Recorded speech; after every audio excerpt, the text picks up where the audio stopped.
Mes chers camarades, bien le bonjour, j'espère que ça roule, que vous soyez ici en direct sur Twitch ou en diffusion sur YouTube ou en podcast, puisqu'on est absolument partout. Aujourd'hui, on va parler Moyen-Âge et littérature. Est-ce que vous avez déjà entendu parler des grandes chroniques de France ? Alors, peut-être que oui. Peut-être que non aussi, mais ce qui est sûr, c'est qu'une partie des idées reçues qu'on peut avoir des rois de France du Moyen-Âge, eh bien, elles viennent de là. Alors, c'est quoi exactement ces grandes chroniques ? D'où est-ce qu'elles viennent ? De quoi elles parlent ? Comment expliquer le grand succès qu'elles ont eu à cette époque et aussi au 19e et 20e siècle ? Eh bien, pour en savoir plus, j'ai le plaisir de recevoir aujourd'hui Antoine Brix. Ça tombe bien parce que Antoine, il est historien, spécialiste de l'histoire des grandes chroniques de France et de leur réinterprétation contemporaine. Il est docteur à l'Université catholique de Louvain depuis 2018. Il a consacré sa thèse à ce sujet, d'ailleurs, qu'il a par la suite adapté en livre en 2024. Ce livre, il s'appelle « Devenir l'histoire de France, la fortune des grandes chroniques de France au Moyen-Âge ». En 2019, pour sa thèse, il a reçu le prix de la Fondation du Comité des travaux historiques et scientifiques. Il a également été membre de l'Institut de recherche et d'histoire des textes de Paris, professeur à l'Université normale de la capitale à Pékin, et aujourd'hui, il poursuit ses recherches à l'Université de Namur. Voilà. Mais du coup, ces grandes chroniques, qu'est-ce que c'est ? Eh bien, c'est ce qu'on va découvrir ensemble avec Antoine. Bonjour Antoine, comment ça va ? Bonjour madame, ça va très bien, merci. Ravi de te recevoir ici. Oui, évidemment, c'est moi qui te remercie de m'inviter pour parler d'un sujet qui m'occupe depuis longtemps. Oui, j'ai cru voir ça. Alors je viens de dérouler ton curriculum vitae impressionnant, mais la première question d'usage que je pose tout le temps dans ces entretiens, c'est comment est-ce que toi t'en es arrivé justement à bosser là-dessus ? Alors, c'est toujours difficile de faire le l'égo-histoire, parce qu'en fait, on a tendance à donner du sens à des choses qui ne paraissaient pas en avoir à l'époque. Enfin, on peut essayer. Au sortir de mes études d'histoire que j'ai faites en Belgique, donc moi, je me dis, je vais me lancer dans la thèse. Et souvent, la thèse est une question très précise qui aborde un sujet qu'on aimerait bien aborder beaucoup plus largement. En fait, moi, la question que je me posais, c'était pourquoi est-ce que on copiait des manuscrits au Moyen Âge, en fait. C'était très cher, c'était difficile, c'était pour un tout petit public, et donc je me demandais, mais en fait, qu'est-ce qui poussait les gens à copier des manuscrits ? Et donc, pour répondre à cette question, finalement, je me suis intéressé à une œuvre en particulier qui était particulièrement diffusée. Je me suis dit, bon, si on doit répondre à cette question, on va s'intéresser à une œuvre qui a généré énormément de copies. C'était Les Grandes Chroniques de France, qui est donc on va en parler, une des œuvres les plus largement diffusées de la littérature française du Moyen Âge. Et donc, je me suis lancé dans la thèse de doctorat avec cette idée d'écrire l'histoire du devenir d'une œuvre littéraire, de ces manuscrits, de ces copies, de ces réinterprétations. Donc c'est une recherche que j'ai principalement faite en 2014 et 2018 et qui, comme tu l'as dit, avec beaucoup de retard, a été transformée dans un livre qui est paru l'année dernière. Mais évidemment, les grandes chroniques m'ont pas complètement abandonné entre-temps. En fait, c'est plutôt l'inverse. Je les ai pas complètement abandonnées entre-temps. Et donc c'est toujours un sujet qui est un petit peu partout dans mes travaux. Ouais, sachant que j'imagine que pour bosser sur ces grandes chroniques, t'as dû bosser sur le matériau, on va dire, primaire, mais t'as aussi dû bosser sur d'autres types de sources qui gravitent autour. Oui, bien sûr, voilà. À partir du moment où on essaie d'expliquer le succès d'une œuvre, il suffit pas de s'intéresser à l'œuvre elle-même. Il faut essayer d'éclairer les contextes dans lesquels elle est reçue, réinterprétée. Donc c'est d'abord les manuscrits de l'œuvre elle-même, mais c'est aussi toute une série de sources d'archives qui gravitent, comme tu dis, autour des réseaux de diffusion, des cercles de réinterprétation, etc.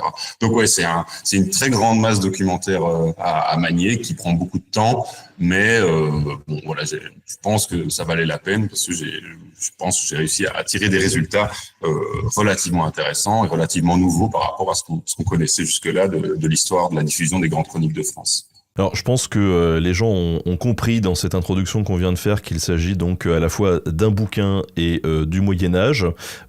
À part ça, est-ce que brièvement tu peux nous présenter, on va le détailler bien sûr plus en détail pendant ces 2 heures qu'on a ensemble, mais est-ce que tu pourrais brièvement nous présenter c'est quoi ces grandes chroniques de France ? Les grandes chroniques de France, donc c'est le titre qu'on donne à une histoire des rois de France écrite entre la fin du XIIIe et la fin du XIVe siècle.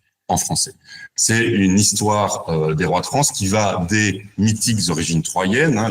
Au Moyen-Âge, les rois prétendaient descendre des fugitifs, des rescapés de Troie, qui va donc de ses origines troyennes jusqu'au XIIIe ou au XIVe siècle. Selon les versions continuées, on verra qu'il y a différentes versions en fait des grandes chroniques. Mais donc c'est une histoire très longue des rois de France. Qui est écrite d'abord à l'abbaye de Saint-Denis, donc au nord de Paris, et qui se diffuse énormément dans la France du XIVe, du XVe et jusqu'au début du XVIe siècle, au point de devenir donc en fait l'un des ouvrages les plus lus, les mieux connus dans la France du bas Moyen Âge. Donc c'est l'œuvre historique la plus diffusée en français au bas Moyen-Âge. Alors pourquoi justement ce nom ? Alors ce nom, c'est un nom du 19e, enfin c'est pas entièrement un nom du 19e siècle, c'est un nom qu'on trouve dans certains manuscrits du 15e siècle. Mais bon, alors là, le genre chronique, c'est un mot assez qu'on utilise beaucoup pour désigner des œuvres historiographiques du Moyen Âge, dont le sens en fait n'est pas aussi limité ou aussi précis que les explications étymologiques veulent parfois donner à le penser. Donc voilà, c'est le terme grand dénote évidemment à la fois la longueur, mais aussi un peu la noblesse, la dignité dans laquelle on pouvait tenir ce texte. Et bon, voilà, de France, tout simplement parce que ça traite des rois de France et donc par proxy, entre guillemets, du royaume sur lequel du royaume dont il présidait les destinées. Mais donc c'est un titre qui a été accolé à partir du 19e siècle en particulier et qui maintenant est devenu tout à fait classique. On désigne pas autrement désormais cette œuvre-là, mais jusqu'au 19e siècle, en fait, il y avait plusieurs noms qui circulaient pour désigner cette œuvre en particulier. Et alors, pour aller plus loin sur l'explication de ce titre, on a le mot grande, ok, ça on comprend. Chronique, en fait, c'est quoi une chronique ? Alors, c'est quoi une chronique ? C'est une question difficile. En fait, dans la vision un peu schématique de ce que c'est l'écriture de l'histoire au Moyen-Âge, on peut distinguer un peu deux genres, les chroniques et les annales. Avec l'idée que les chroniques sont plus fournies, essayent d'expliquer les causes des événements, comment les événements s'enchaînent les uns les autres, et à l'inverse, les annales sont plus descriptives et se contentent de dire que telle chose, tel événement est arrivé en telle année. En réalité, c'est un peu artificiel de diviser les choses ainsi, et en particulier au fur et à mesure que on avance dans le Moyen-Âge, le genre chronique devient de plus en plus diversifié, de plus en plus diffus, et finalement, c'est un peu une catégorie fourre-tout dans laquelle on met des textes qui n'ont pas grand-chose à voir entre eux, et on appelle un peu chroniqueurs tous les historiens qui travaillaient à la fin du Moyen-Âge, en utilisant historien, chroniqueur, de façon un petit peu équivalente, sans que ça ait beaucoup de sens. Donc, faut pas prêter trop de sens, trop d'importance à ce terme de chronique qui est finalement une désignation assez générique. Alors, dans un premier temps, ces écrits rentrent un petit peu dans le dur du sujet. Ça s'appelle pas donc les grandes chroniques de France, mais plutôt le roman des rois. Est-ce que tu peux nous en causer un peu ? Oui, alors là, bon, rentrons un peu dans le détail. On est dans le troisième quart du XIIIe siècle, donc à la fin du règne de Louis IX, Saint-Louis, ou au début du règne de son fils Philippe III. Et à l'abbaye de Saint-Denis, il y a un moine qui s'appelle Primat et qui écrit une histoire des rois de France en français qu'il intitule « Le roman des rois ». Et donc, en fait, ce roman des rois, c'est ce qui constituera la première partie des grandes chroniques une fois que le processus de composition, comme j'ai dit, qui en fait est séculaire, aura été mené à son terme. Cette appellation de roman des rois est tout à fait significative parce qu'elle montre bien ce qu'était cette œuvre dans l'esprit de Primat, son auteur. Roman, au XIIIe siècle, c'est un mot qui est souvent utilisé pour désigner une œuvre en français qui a été traduite ou adaptée du latin. Donc, en fait, c'est le roman des rois, ça veut dire l'histoire des rois en français. C'est vraiment ça que ça veut dire, et c'est là-dessus que Primat, l'auteur, veut attirer l'attention, parce qu'il y a encore une certaine originalité à l'époque où il écrit, donc dans les années 1270, il y a encore une certaine originalité, en fait, à écrire l'histoire des rois de France en français. Il n'est pas le premier à le faire, il y a des précédents, mais ce n'est pas encore si courant. En général, l'histoire est encore un genre majoritairement latin. Et donc, en appuyant sur le fait que c'est une œuvre en français, il fait comme comme un appel vers un nouveau public qui peut-être manie moins avec moins de plaisir la langue latine et voudrait avoir accès à une histoire des rois de France qui soit en langue vernaculaire, dans la langue qu'on parle et non seulement dans la langue qu'on écrit. Et est-ce qu'il a pu s'inspirer tout de même de d'autres écrits, d'autres récits plus anciens qui, eux, n'étaient pas en français? Alors, bien sûr, Prima n'a pas la science infuse. Il a des sources qu'on a très bien identifiées, très bien étudiées, et ces sources sont pour l'essentiel latines. En fait, Prima, c'est surtout un adaptateur, un traducteur selon comment on veut voir les choses.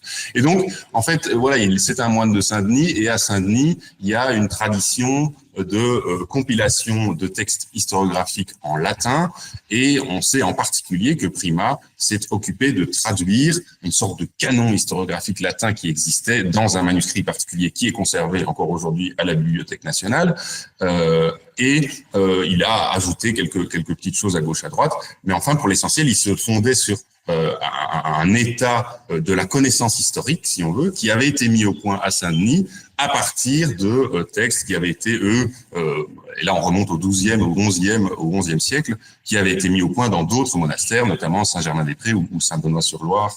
Mais donc oui, en fait, Prima c'est un héritier. Hein. Il est un peu novateur, mais c'est aussi surtout un héritier. On vient de lâcher le mot de Saint-Benoît-sur-Loire. Sachez que pour tous ceux qui nous écoutent, que vous avez un reportage là-dessus sur les abbés de Fleury qu'on vient de sortir sur YouTube. Je me fais ma propre pub, mais c'est de circonstance, donc n'hésitez pas à aller faire un petit tour là-bas. On a une question avant de passer à la suite, qui vient rebondir un petit peu sur le fait que ça a changé de titre. Est-ce que entre ce premier roman des rois et l'appellation future des grandes chroniques de France, est-ce qu'il y a une stabilité dans la diffusion du titre et dans les textes en même temps que représente cet ouvrage? C'est-à-dire que est-ce que le titre évolue avec le contenu ou pas? Alors, le titre évolue, mais pas nécessairement avec le contenu. C'est-à-dire, pour reprendre les mots de la question, il n'y a aucune stabilité dans les intitulés qui sont donnés aux textes dans les manuscrits du Moyen-Âge. C'est pas un cas qui est limité aux grandes chroniques de France, c'est assez général. Hein. Souvent, les manuscrits désignent les œuvres qu'ils contiennent de façon très, très, très hétérogène. Donc, quand on consulte les manuscrits du XIVe, du XVe siècle, souvent, les titres qui sont donnés à l'ouvrage, c'est les gestes des rois de France, l'histoire des rois de France, l'histoire de France, les gestes des princes et des rois qui furent en France. Il y a toute une série de formules qui, au bout du compte, veulent dire la même chose, mais ne sont pas spécifiquement ni le roman des rois, ni les grandes chroniques de France. D'ailleurs, j'ajoute que cette appellation de roman des rois, en fait, n'existe que dans un seul manuscrit, qui est le manuscrit le plus ancien, et donc qu'on imagine le plus proche de la main de l'auteur, mais en fait cette appellation de roman des rois en fait a fait plouf, hein, ça n'a pas du tout fonctionné, personne n'appelait cet ouvrage le roman des rois au Moyen-Âge. Aujourd'hui, comme on a accès à ce manuscrit et que ce manuscrit a été édité, on peut l'utiliser, on voit à quoi ça fait référence, mais au Moyen-Âge, c'est pas du tout une appellation qui est utilisée. En général, on a plutôt des appellations assez vagues, l'histoire des rois de France, des chroniques des rois de France. Voilà, plutôt des choses de cet ordre. D'accord, c'était plutôt... ouais, t'as lu le truc du mec là-bas que plutôt que... aurait pu... Ou alors il fallait préciser, quoi. Est-ce que tu as lu l'histoire des rois de France qui commence par ces mots-là, hein? C'est pour ça que souvent les premiers mots d'un texte sont très importants, c'est parce qu'ils permettent en fait d'identifier avec certitude un texte quand en fait le concept même de titre n'existe pas encore au sens où nous on l'entend comme quelque chose qui identifie un texte en particulier et le distingue de tous les autres. Ah, c'est super intéressant ça. Ouais. Ah, ça suppose quand même de bien emmagasiner les premières phrases du neuf, quoi. Ça suppose des pratiques de lecture qui sont complètement différentes de nôtres, évidemment. Hein. De quoi ça parle ce roman des rois, du coup, même si en filigrane on comprend un peu. C'est l'histoire des rois de France, mais l'histoire des rois de France, on peut la raconter de manière de 100 000 manières différentes. Donc c'est une histoire qui se veut à la fois chronologique et exhaustive. Donc on va passer en revue tous les rois, y compris ceux dont on ne sait pas grand-chose, ou même ceux qui sont légendaires, puisque bon, les origines troyennes sont légendaires, mais on peut pas passer directement de la guerre de Troie à Clovis sans évoquer quand même quelques figures qui, pour l'essentiel, sont légendaires. Et donc, chaque roi fait l'objet d'un certain nombre de chapitres où on explique en gros sa naissance, son couronnement, les principales actions qui ont marqué son règne, et puis sa mort et sa succession. C'est très inégal d'un point de vue à la fois quantitatif et d'un point de vue qualité de l'information. En cela, les auteurs des grandes chroniques, donc Prima, mais on va en parler, les continuateurs après lui, étaient entièrement dépendants de des ouvrages sur lesquels ils pouvaient se fonder pour écrire ces histoires des rois.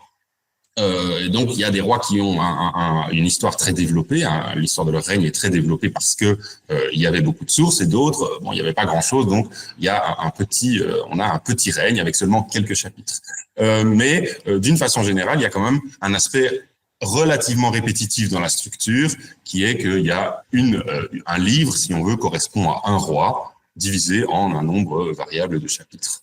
Ouais, on avait reçu Emmanuel Arioli il y a pas longtemps qui nous présentait le fameux lexique des romans, enfin des chevaliers de la table ronde, et il disait ouais c'est pareil, c'est un peu répétitif quoi, t'as la liste de tous les mecs et c'est les caractéristiques, bon le gars il a les yeux bleus, il fait ça, il s'appelle Bidule, ok. C'est une encyclopédie quoi, un peu. Quand on les lit, nous on trouve ça relativement rébarbatif, hein. C'est pas, ça a été un succès au Moyen-Âge, mais c'est pas un succès au XXIe siècle. Alors tu as lâché un mot là, t'as dit origine troyenne. Je pense que voilà, dans le chat il y a quelques-uns qui ont levé le sourcil. Certains même peut-être ont pu apercevoir le spectre de Franck Ferrand voler pas très loin. Alors, dis-nous tout, c'est quoi cette histoire d'origine troyenne des rois de France ? Je ne peux pas prétendre tout vous dire, mais je peux prétendre simplement expliquer que les rois de France, comme la plupart des autres dynasties européennes au Moyen-Âge, en fait, prétendaient descendre des rescapés de la guerre de Troie. Donc le siège de Troie avait, dit-on, amené à la destruction de toute la ville et au massacre de la totalité de la population, mais quelques-uns avaient réussi, quelques-uns de la famille royale, des descendants d'Hector, avaient réussi à s'échapper et étaient allés essaimer, disons, et fonder avaient donné naissance, si on veut, à de nouveaux peuples dans différents endroits d'Europe. Évidemment, il y a l'exemple d'Énée, Virgile et l'Énéide, c'est ça, en fait, c'est expliquer que les Romains ont en fait une origine troyenne, mais au Moyen-Âge, bon voilà, là, on a différentes dynasties ont repris ce thème à leur avantage, et notamment les rois de France qui prétendaient qu'un des descendants de Hector s'appelait Francion. Ça tombe bien, ça permet d'expliquer l'origine du mot franc, l'origine du mot France, l'origine du mot français. Voilà, les Anglais avaient Brutus, Brut, qui était à l'origine de l'histoire de l'Angleterre. Voilà, les autres m'échappent comme ça, mais enfin il y a un certain nombre. Et alors c'est des légendes qui sont très anciennes. Je veux dire, quand Prima reprend la légende des origines troyennes des rois de France, c'est une histoire qui a déjà plusieurs siècles. C'est pas du tout une innovation de sa part. Et on a déjà au 7e siècle, chez un auteur qui s'appelle Frédéguer, on a déjà une expression de cette légende-là. Et c'est une légende qui continue d'être reprise jusqu'au XVIe siècle, où là, il y a quand même des voix qui commencent à se faire entendre pour dire que probablement les Francs ne sont pas des descendants des Troyens, qu'il faut il faut avoir une compréhension de l'ethnogenèse des Francs un peu différente de ce que ont proposé les récits historiques jusque-là. Et donc entre Philippe Auguste et Troie, là, il y a le cheminement. Oui, alors là voilà, il y a quand même des milliers d'années à remplir, et les grandes chroniques, quand même, il y a un moment où elles sont obligées de faire une très longue ellipse entre Francion et disons le père ou le grand-père ou l'arrière-grand-père de Clovis. Donc Pharamond, Mérové, ces gens-là. Donc là, on est autour du IVe siècle. Là, il y a un trou de plusieurs milliers d'années, ou de 1500 ans ou 1300 ans, selon les manuscrits, où on dit, ben voilà, là, les Français habitaient à Sicambre, la ville qu'aurait fondée Francion, donc ce mythique descendant d'Hector. Ils ont vécu là pendant 1000 ans, mais il s'est rien passé. Et puis tout à coup, voilà, au IVe siècle, il se passe quelque chose, et c'est Pharamond, c'est Mérové, c'est Clovis. Mais donc là, il y a une ellipse en fait au tout début des grandes chroniques, sur laquelle on passe un peu rapidement. Parce que il y a ni légende ni source pour cette partie-là de l'histoire, quoi. Du coup, entre Philippe Auguste, et là tu as cité Clovis et ses ancêtres Mérovée, etc., on a vraiment tous les rois, ou est-ce qu'on a quand même des trous? Parce que tu nous dis que parfois on a peu d'infos, mais est-ce que parfois on a au moins, même ne serait-ce que le nom du roi? Non, il n'y a aucun roi qui manque. Et même en particulier pour l'histoire des Mérovingiens, qui ont une histoire dynastique très compliquée, puisque les Mérovingiens n'avaient pas pour habitude de donner la totalité du royaume à l'aîné, mais en fait de le diviser entre tous leurs fils. En fait, il y a des moments où il y a 3 ou 4 rois sur l'espace qui est à peu près la France aujourd'hui, ce qui rend très compliqué la lecture des grandes chroniques et suivre le déroulement des événements. Mais non, tous les rois sont abordés, tous les rois sont décrits, et aucun ne manque. Et c'était vraiment le but des auteurs de donner un ouvrage qui permettait de n'aller voir aucun autre ouvrage, en fait. Qui permettait que, quel que soit le roi auquel on s'intéresse, on peut trouver sa biographie, aussi courte soit-elle, dans les grandes chroniques de France. Mais donc, voilà, pour certains rois mérovingiens, ou même, en fait, certains rois capétiens, on a des histoires qui sont très courtes. Par exemple, Hugues Capet, et ça, on est un petit peu étonné, c'est le fondateur d'une dynastie, mais en réalité, c'est 2 ou 3 chapitres, l'histoire d'Hugues Capet, parce qu'il y a quasi aucune source. En fait, on sait très peu de choses. Encore aujourd'hui, on ne sait pas grand-chose sur Hugues Capet, le Xe siècle. Mais alors, il faut imaginer au XIIIe, au XIVe siècle, ce qu'on sait sur le Xe siècle, c'est presque rien. Mais bon, voilà, il y a des rois, par contre. Charlemagne, parce que son règne est énormément gonflé par l'adjonction de textes épiques, de textes légendaires, ou Philippe Auguste, donc qui est un roi aussi considéré comme très important. Son règne prend une ampleur énorme dans les grandes chroniques, au point que son règne est divisé lui-même en livres. Son règne ne fait pas seulement l'objet d'un livre, mais en fait, il fait l'objet de 3 livres, parce qu'il est considéré comme un roi très important. Et en plus, comme il est chronologiquement plus proche de Prima, on a plus de sources, on a plus d'historiens, conservé les textes de plus d'historiens qui ont travaillé sur lui. Alors tu disais que c'était un peu rébarbatif. Il y a une structure vraiment qui est respectée sur chaque roi, avec on met d'abord je sais pas le nom, puis les titres, puis je sais pas son enfance, j'en sais rien. Oui, en fait, disons la structure est relativement répétitive, mais dans le détail c'est pas répétitif, parce qu'en réalité il y a le texte a une telle ampleur que aucun roi n'est traité, disons, en 2 ou 3 lignes. Donc les rois ne se ressemblent quand même pas. La façon dont on aborde leur règne n'est jamais exactement la même. Et on s'efforce de montrer les spécificités de leur action ou de leur règne. Donc, c'est pas un catalogue, c'est pas une liste, mais d'un point de vue de la structure, c'est un peu toujours la même chose. On recommence toujours. Ça, c'est le principe d'une succession dynastique. Finalement, quand on la réduit à ses éléments les plus saillants, c'est très répétitif. Alors, peut-être qu'on y reviendra après, mais quand tu dis que c'est une présentation objective entre guillemets, ou exhaustive, il y a un parti pris quand même? Alors oui, donc je dis exhaustive, oui, du point de vue des auteurs. Je pense qu'ils ont essayé de mettre dedans la plupart de ce à quoi ils avaient accès et qui était pertinent. Mais ça ne veut pas dire que c'est objectif, hein. Ça ne veut pas dire qu'il n'y a pas de biais. Les biais, ils sont évidents dans la mesure où, Prima, c'est un moine d'une abbaye qui a ses revendications, qui a ses territoires, qui a son pouvoir, qui a ses privilèges. Et finalement, on peut lire le roman des rois, donc la première partie des grandes chroniques, comme une espèce de somme des revendications et des privilèges que l'abbaye de Saint-Denis réclame, en particulier vis-à-vis des rois de France. Un simple exemple, c'est dans l'histoire du roi Charlemagne.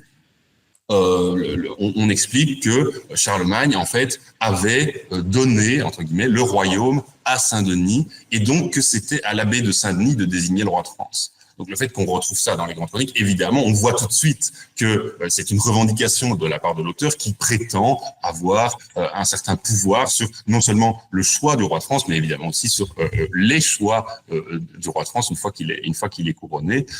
Et puis il y a d'autres choses où on voit que l'abbaye de Saint-Denis réclame la possession de telle ou telle terre ou la possession de tel ou tel droit ou tel privilège. Donc oui, en fait, il y a un parti pris qui est un parti pris, ce que j'appelle sans-dionisien, c'est-à-dire de Saint-Denis. C'est une histoire qui d'abord met en lumière le rôle que Saint-Denis prétend jouer dans le royaume de France. Alors tout à l'heure, je t'ai posé une question, je t'ai dit, mais alors comment ça se passait du coup entre les origines troyennes et Philippe Auguste? Si j'ai lâché Philippe Auguste, c'est pas anodin, c'est parce qu'en fait, ses écrits, ils se terminent sur Philippe Auguste. Et pourtant, Prima, il écrit quand même 50 ans après Philippe. Pourquoi du coup ça s'arrête à Philippe Auguste? Alors en effet, Prima écrit dans les années 1270, Philippe Auguste meurt en 1223, donc il y a exactement 50 ans entre la mort de Philippe Auguste et le moment où Prima travaille, et où il termine le roman des rois, qu'on date généralement de 1274. Pourquoi? Alors, il n'y a pas d'explication de la part. Prima s'explique pas, et on peut seulement formuler des hypothèses. On peut supposer que Prima estimait que l'histoire récente était d'un ressort différent, que ce qui s'était passé de mémoire d'homme, disons, ne devait pas aller dans un livre au même titre que l'histoire de Clovis ou l'histoire de Charlemagne. On peut supposer donc qu'il y avait quelque chose comme ça dans son esprit. Il était déjà dans cette approche, ouais, c'est du journalisme, c'est pas de l'histoire. Oui et non, parce qu'en fait, on sait par ailleurs que Prima avait aussi écrit une chronique qui n'a pas été conservée. Il avait écrit une chronique en latin, qui n'a pas été conservée en latin, mais dont on a conservé par ailleurs une traduction, et dans laquelle, en fait, il abordait précisément les 50 dernières années. Donc, on peut penser qu'il réservait à des genres différents l'histoire ancienne et l'histoire récente. On peut le supposer.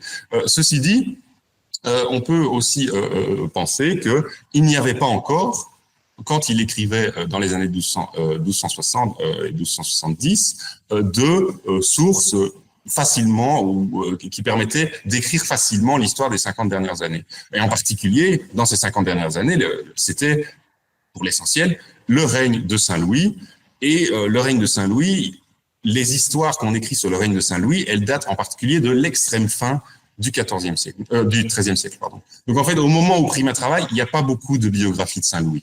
C'est sans doute pas très facile pour lui d'en trouver une, de l'adapter en français. Donc on peut aussi expliquer ça par simplement une absence de sources et les difficultés qu'il y aurait eu à donner une histoire complète de Saint-Louis dans le roman des rois. Alors, entre ces origines troyennes et les premiers rois qui ont vraiment existé, tu nous disais, bon, a priori, il se passe pas grand-chose, mais est-ce que au moins on fait référence à, je sais pas moi, aux empereurs romains, par exemple? Oui, alors bon, on parle des empereurs romains au moment d'expliquer pourquoi les Francs se sont rebellés contre l'Empire romain au IVe siècle. Mais c'est vraiment en passant. C'est un peu les Romains sont un peu des faire-valoir qui servent à expliquer pourquoi en fait les Français sont francs, c'est-à-dire libres d'eux, qui ne sont pas soumis à l'autorité des Romains. Donc il y a Valentinien IV qui est un empereur évidemment entièrement oublié de l'histoire romaine, qui un peu résume en fait l'Empire romain dans cette histoire des rois de France. Mais c'est en passant. Hein, c'est pas, il y a pas beaucoup de. C'est un peu une histoire en vase clos. C'est pas une histoire c'est pas une histoire connectée, disons. Dans les années qui vont suivre l'écriture de ce roman des rois, et notamment jusqu'au milieu du XIVe siècle, on va avoir d'autres suites qui vont être écrites et qui vont venir compléter notamment ce fameux règne de Saint-Louis, de Louis IX. Est-ce que ces suites, elles sont liées les unes aux autres? Est-ce qu'elles ont aussi les mêmes objectifs de valorisation de Saint-Denis ou pas du tout? Alors, c'est un problème très compliqué.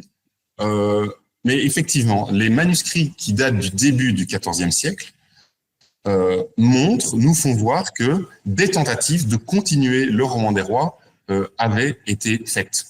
Mais elles sont différentes les unes des autres. Hein. D'un manuscrit à l'autre, ce ne sont pas les mêmes textes qu'on utilise pour raconter l'histoire du XIIIe siècle et l'histoire du début du XIVe siècle. Donc, souvent, ces textes-là sont aussi à l'origine des écrits de moines de Saint-Denis. Donc, donc ça complexifie encore les choses. Mais le fait qu'on ait des agencements de textes différents d'un manuscrit à l'autre me pousse à penser que ce ne sont pas en réalité, ce sont pas les moines de Saint-Denis qui sont à l'origine de ces tentatives de continuation. Les manuscrits eux-mêmes sont des produits des ateliers de fabrication de manuscrits parisiens, laïcs, et on peut penser que eux avaient cherché dans les textes qui étaient disponibles des manières d'actualiser ce roman des rois qui, au début du XIVe siècle, s'arrêtait. Alors là, on était 100 ans avant le temps, ce qui était leur temps présent. Et donc, bon, avec peut-être des textes qu'on pouvait trouver à gauche, à droite, et en particulier ceux qui avaient été donnés par l'abbaye de Saint-Denis, eh ben on pouvait continuer le roman des rois et lui donner une certaine actualité. Donc, par les sources qui sont choisies pour donner ces continuations, oui, en fait, le ton et la coloration sans-dionysienne de Saint-Denis se poursuit, mais c'est pas pour autant qu'il faut estimer que toutes ces tentatives de continuation, toutes ces propositions de continuation sont bien l'œuvre de moines de Saint-Denis. Mais bon, donc, dans une certaine mesure, ces continuations sont un petit peu en compétition les unes avec les autres. Un tel essaye de bricoler avec tel texte, un tel autre avec tel autre texte, un troisième avec encore d'autres textes. Et voilà, sont disponibles ces différentes propositions de romans des rois continués sur le marché du livre, entre guillemets. Et voilà, il n'y en a aucune qui se dégage nettement dans ces premières moitiés du XIVe siècle. Ouais, donc il n'y a pas de version officielle non, continue. Il n'y a pas de version sanctionnée par une quelconque autorité que ce soit dans la première moitié du XIVe siècle. Mais donc là, il faut bien comprendre qu'on est à une époque où en réalité, on a très peu de manuscrits. En fait, le succès, on parle du succès des grandes chroniques, mais c'est un phénomène qui est plus tardif. Dans la première moitié du XIVe siècle, au moment où ces continuations concurrentes sont mises en œuvre et sont testées, en fait, ça reste un phénomène assez marginal, la diffusion des grandes chroniques de France. Alors, dans ces chroniques, on comprend bien donc il y a plusieurs personnes qui tentent de continuer le truc, mais est-ce qu'elles le continuent avec la même forme, le même type de récit, ou est-ce que il y en a qui disent tiens, je vais essayer de proposer quelque chose de différent? Oui, en fait, il y a un peu deux conceptions. En fait, c'est intéressant parce que les continuations qu'on donne permettent de comprendre comment on lisait en fait le roman des rois, ce à quoi on accordait de l'importance dans le roman des rois. Parce on peut faire deux catégories. Il y a ceux qui voyaient dans le roman des rois une succession de biographies, et donc ils disent bon, pour continuer le roman des rois, il faut donner des biographies de chaque roi. Donc Louis VIII, Louis IX, Philippe III, Philippe le Bel, et puis les enfants de Philippe le Bel.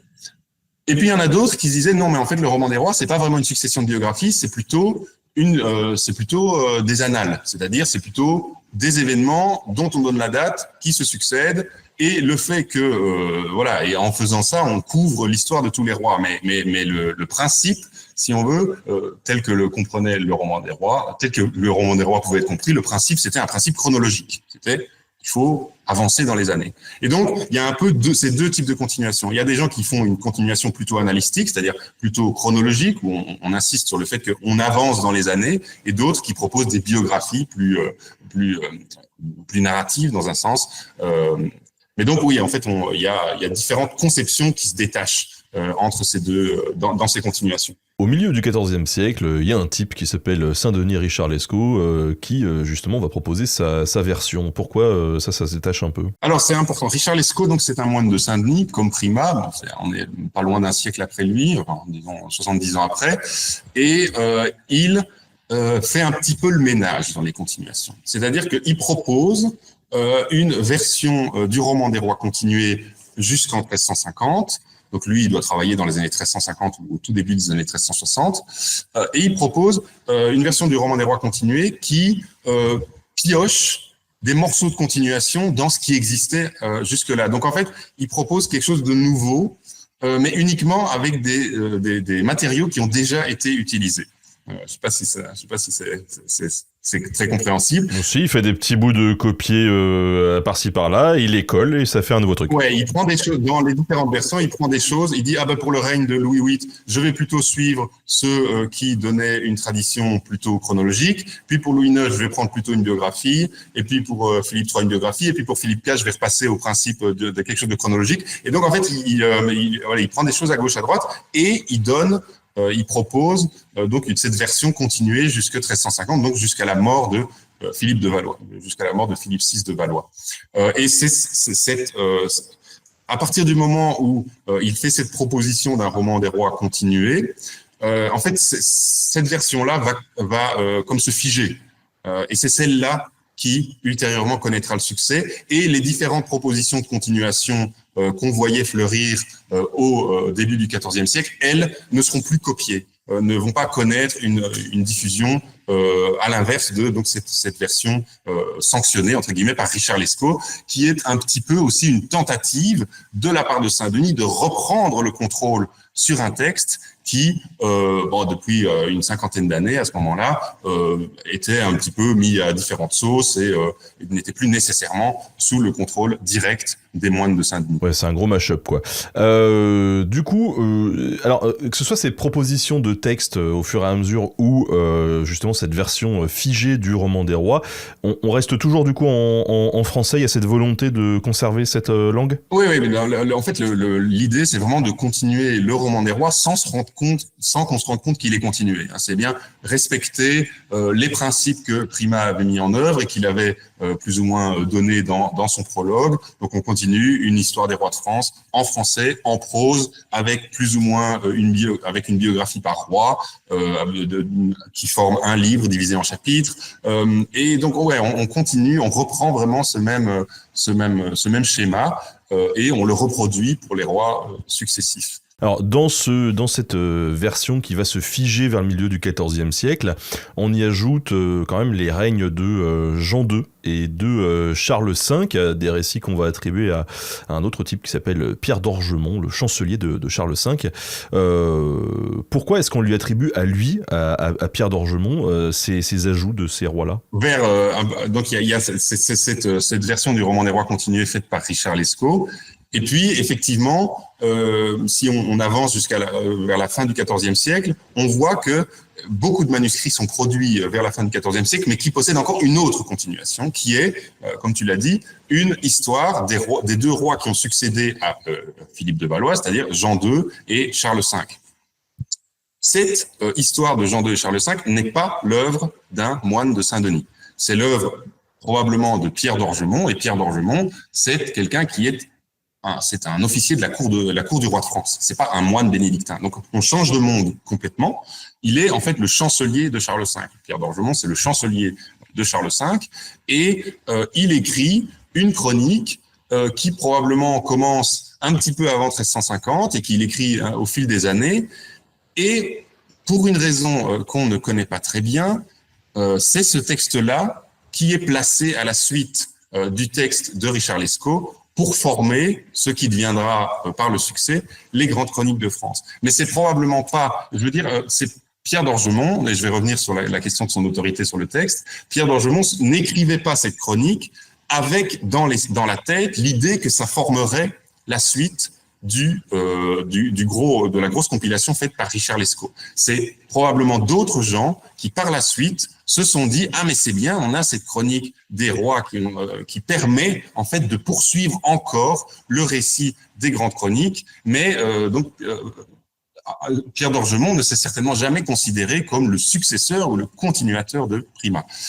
Il écrivait une chronique comme ça, entre guillemets, en dehors de tout cadre ou en dehors de toute référence à une autre. Et alors, pourquoi est-ce que c'est à ce Pierre d'Orgemont qu'on attribue la partie des grandes chroniques qui est donc consacrée au règne de Jean II et Charles V? C'est une partie qui est anonyme, elle aussi, et on a quelques indices, en particulier des mentions d'inventaire ou des mentions testamentaires. Par exemple, dans la bibliothèque de Charles V, on voit que Charles V, un jour, demande à un artisan de relier deux manuscrits ensemble Il dit, dans ces 2 manuscrits, il y a les chroniques qui viennent de Saint-Denis et puis les chroniques de Montchancelier. Et en fait, ce manuscrit-là, aujourd'hui, est identifié, et c'est un manuscrit dans lequel se succèdent, disons, la partie de Richard Lescaut et puis la partie de Pierre d'Orgemont. Et puis, on voit aussi que les enfants de Pierre d'Orgemont, dans le testament d'un des enfants de Pierre d'Orgemont, il lègue à quelqu'un un manuscrit qu'il décrit comme un manuscrit des chroniques de mon père. Donc, son père, c'est Pierre d'Orgemont. Donc, on sait que Pierre d'Orgemont a effectivement écrit une chronique, et c'est probablement celle-là qui a été placée à la suite des chroniques compilées, disons, à Saint-Denis. Mais là, il y a vraiment, c'est un problème très complexe. De pourquoi est-ce qu'on a placé ce texte-là à cet endroit-là en fait, c'est seulement vraiment très récemment, il y a dans ces 5 dernières années, qu'on s'est rendu compte que vraisemblablement Pierre d'Orgemont n'avait pas écrit pour prendre la suite des chroniques de Saint-Denis, mais qu'on avait utilisé son texte pour ça, malgré tout. Mais donc on peut imaginer que, vu que du coup il n'était pas de Saint-Denis, il y a pu avoir peut-être une rupture, non, dans la continuité, dans le style, dans... Il y a une énorme rupture. C'est complètement différent dans le style, dans le ton, dans la façon dont les informations sont présentées, dans la façon dont la lumière est mise sur telle ou telle institution ou sur la royauté. Évidemment, Saint-Denis n'est plus au centre de l'histoire, puisque Pierre d'Orgemont n'est pas un moine de Saint-Denis, et désormais, en fait, ça devient une chronique qui est très parisienne. C'est une chronique qui est très bien informée, avec beaucoup de dates, même parfois des heures. On a les heures auxquelles se passe tel ou tel événement.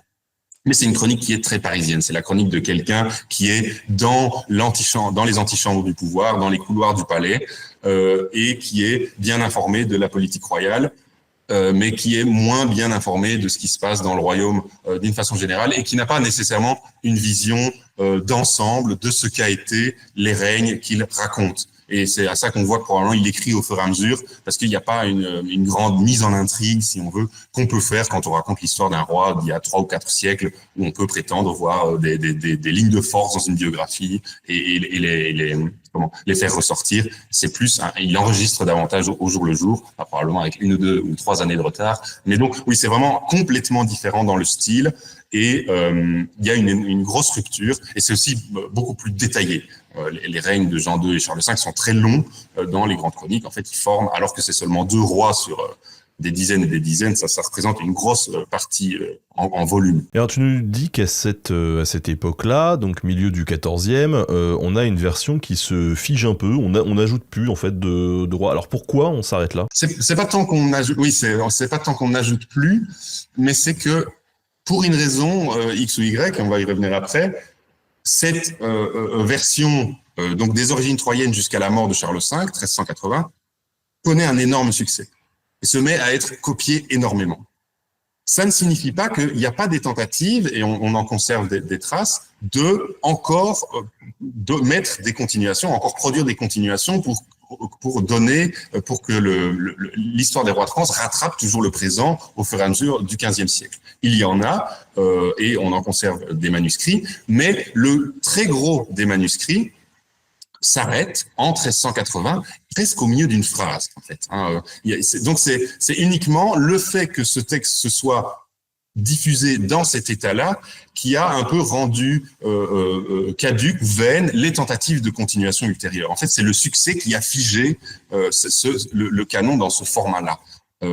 C'est pas, on n'estimait pas qu'on était arrivé au bout d'un cycle ou que ça formait un tout cohérent. Non, logiquement, on aurait entre guillemets dû continuer à les mettre à jour, à les continuer précisément, mais comme le succès leur avait donné une certaine légitimité dans un état particulier, eh bien cet état-là est devenu comme sanctuarisé, canonisé, et on n'y a plus touché. Et même à la fin du XVe siècle, au début du XVIe siècle, on copie encore des manuscrits des grandes chroniques qui s'arrêtent en 1380, presque au milieu d'une phrase. Et à ce moment-là, du coup, ça ne s'appelle plus du tout le roman des rois, en fait. Non, ça, c'est une appellation qui de toute façon, si elle avait encore été en usage au XIVe ou au XVe siècle, serait devenue assez obscure. parce que le sens du mot roman évolue avec le temps, et au XVe siècle, appeler un texte comme les Grandes Chroniques de France un roman aurait paru un petit peu bizarre. Mais donc non, on parle à ce moment-là, comme je disais, les intitulés des manuscrits parlent de chroniques de France, des gestes des rois de France, des faits des rois de France, le mot roman a été oublié ou éjecté. Voilà, on a déjà un peu évoqué le sujet, mais c'est vrai que quand on entend parler des grandes chroniques, souvent les gens disent que c'est une commande royale. Bon, on l'a vu, en fait, forcément il y a un parti pris. Est-ce qu'on peut considérer ça comme de la propagande royale à un moment donné ou pas ? On a considéré que les grandes chroniques étaient une commande royale et étaient de la propagande royale pendant très longtemps. Non sans de solides raisons.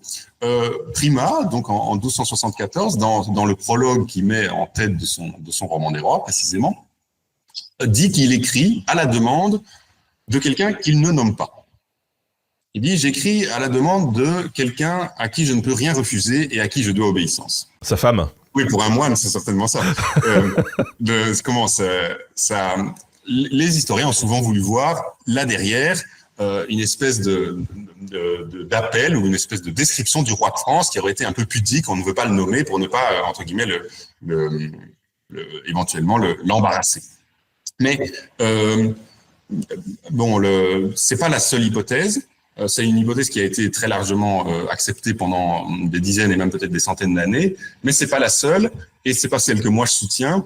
En particulier, il y a Bernard Guenet qui est un historien qui est un des plus grands historiens français de l'historiographie, qui s'est beaucoup occupé du roman des rois à la fin de sa vie et qui s'est demandé si en fait cette référence à l'obéissance et à l'autorité n'était pas simplement une référence à l'abbé de Saint-Denis. Parce que les moines, ils doivent d'abord obéissance à leur abbé. Et l'hypothèse que Prima écrivait à la commande de son abbé, là par contre, ça s'accorde bien au ton très saint-dionysien, très précautionneux à l'endroit de Saint-Denis qu'on trouve dans la majorité du texte des Grandes Chroniques de France. Donc, effectivement, c'est difficile de parler de propagande royale, même si on l'a souvent fait. D'abord parce que probablement, c'est pas les rois qui sont à l'origine de l'écriture de cet ouvrage, mais en plus, tous les rois et la dynastie ne sortent pas forcément grandis de la lecture des Grandes Chroniques. Tous les rois ne sont pas des parangons de vertu, tous les rois n'ont pas été des grands rois, il y a des grands et des petits rois, il y a des bons et des mauvais rois. Si les rois avaient voulu, disons, mettre en scène et magnifier leur dynastie, il n'y a aucun doute qu'ils auraient pu passer commande d'un texte où on n'aurait pas mis en lumière le fait que certains d'entre eux avaient été des mauvais chrétiens, que certains d'entre eux avaient dilapidé l'héritage du royaume. Donc, en fait, c'est l'appellation de propagande. Elle tient tant qu'on lit pas les Grandes Chroniques, quoi. Une fois qu'on les lit, c'est quand même plus difficile à penser. Alors peut-être qu'effectivement, on peut faire de la propagande où tout n'est pas blanc ou tout n'est pas noir, mais enfin, c'est pas vraiment ça que nous on appellerait de la propagande. Oui, et puis alors il faut le dire aussi, le grand public en général, quand je dis on, c'est le grand public, a une vision du Moyen-Âge qui a été forgée par la pop culture, par le cinéma, etc., dans laquelle le pouvoir ecclésiastique est pas vraiment en opposition avec le pouvoir royal. Or, dans la réalité, les mecs se tiraient quand même souvent la bourre, faut le dire. Ah oui, non, mais voilà, chacun travaille pour sa chapelle. Les moines de Saint-Denis n'ont aucune raison de produire des textes qui chantent les louanges de quelqu'un d'autre qu'eux-mêmes. Même si, voilà, évidemment, il y a des liens historiques entre l'abbaye de Saint-Denis et la dynastie française, puisque, Saint-Denis, les reliques de Saint-Denis, qui est le saint patron des rois de France, le saint patron de la dynastie, sont conservés, évidemment, à l'abbaye de Saint-Denis, et l'essentiel, la majorité des rois de France sont enterrés à Saint-Denis. Donc, il y a évidemment des liens très forts entre l'abbaye et la couronne, mais ça signifie pas que l'abbaye est comme le bras armé d'une plume de la couronne. Il y a quand même une individualité institutionnelle, une individualité intellectuelle qui permet aux moines de critiquer les rois, de prétendre les conseiller ou de prétendre représenter auprès d'eux l'Église, l'institution de l'Église, qui évidemment prétend les corriger, voilà.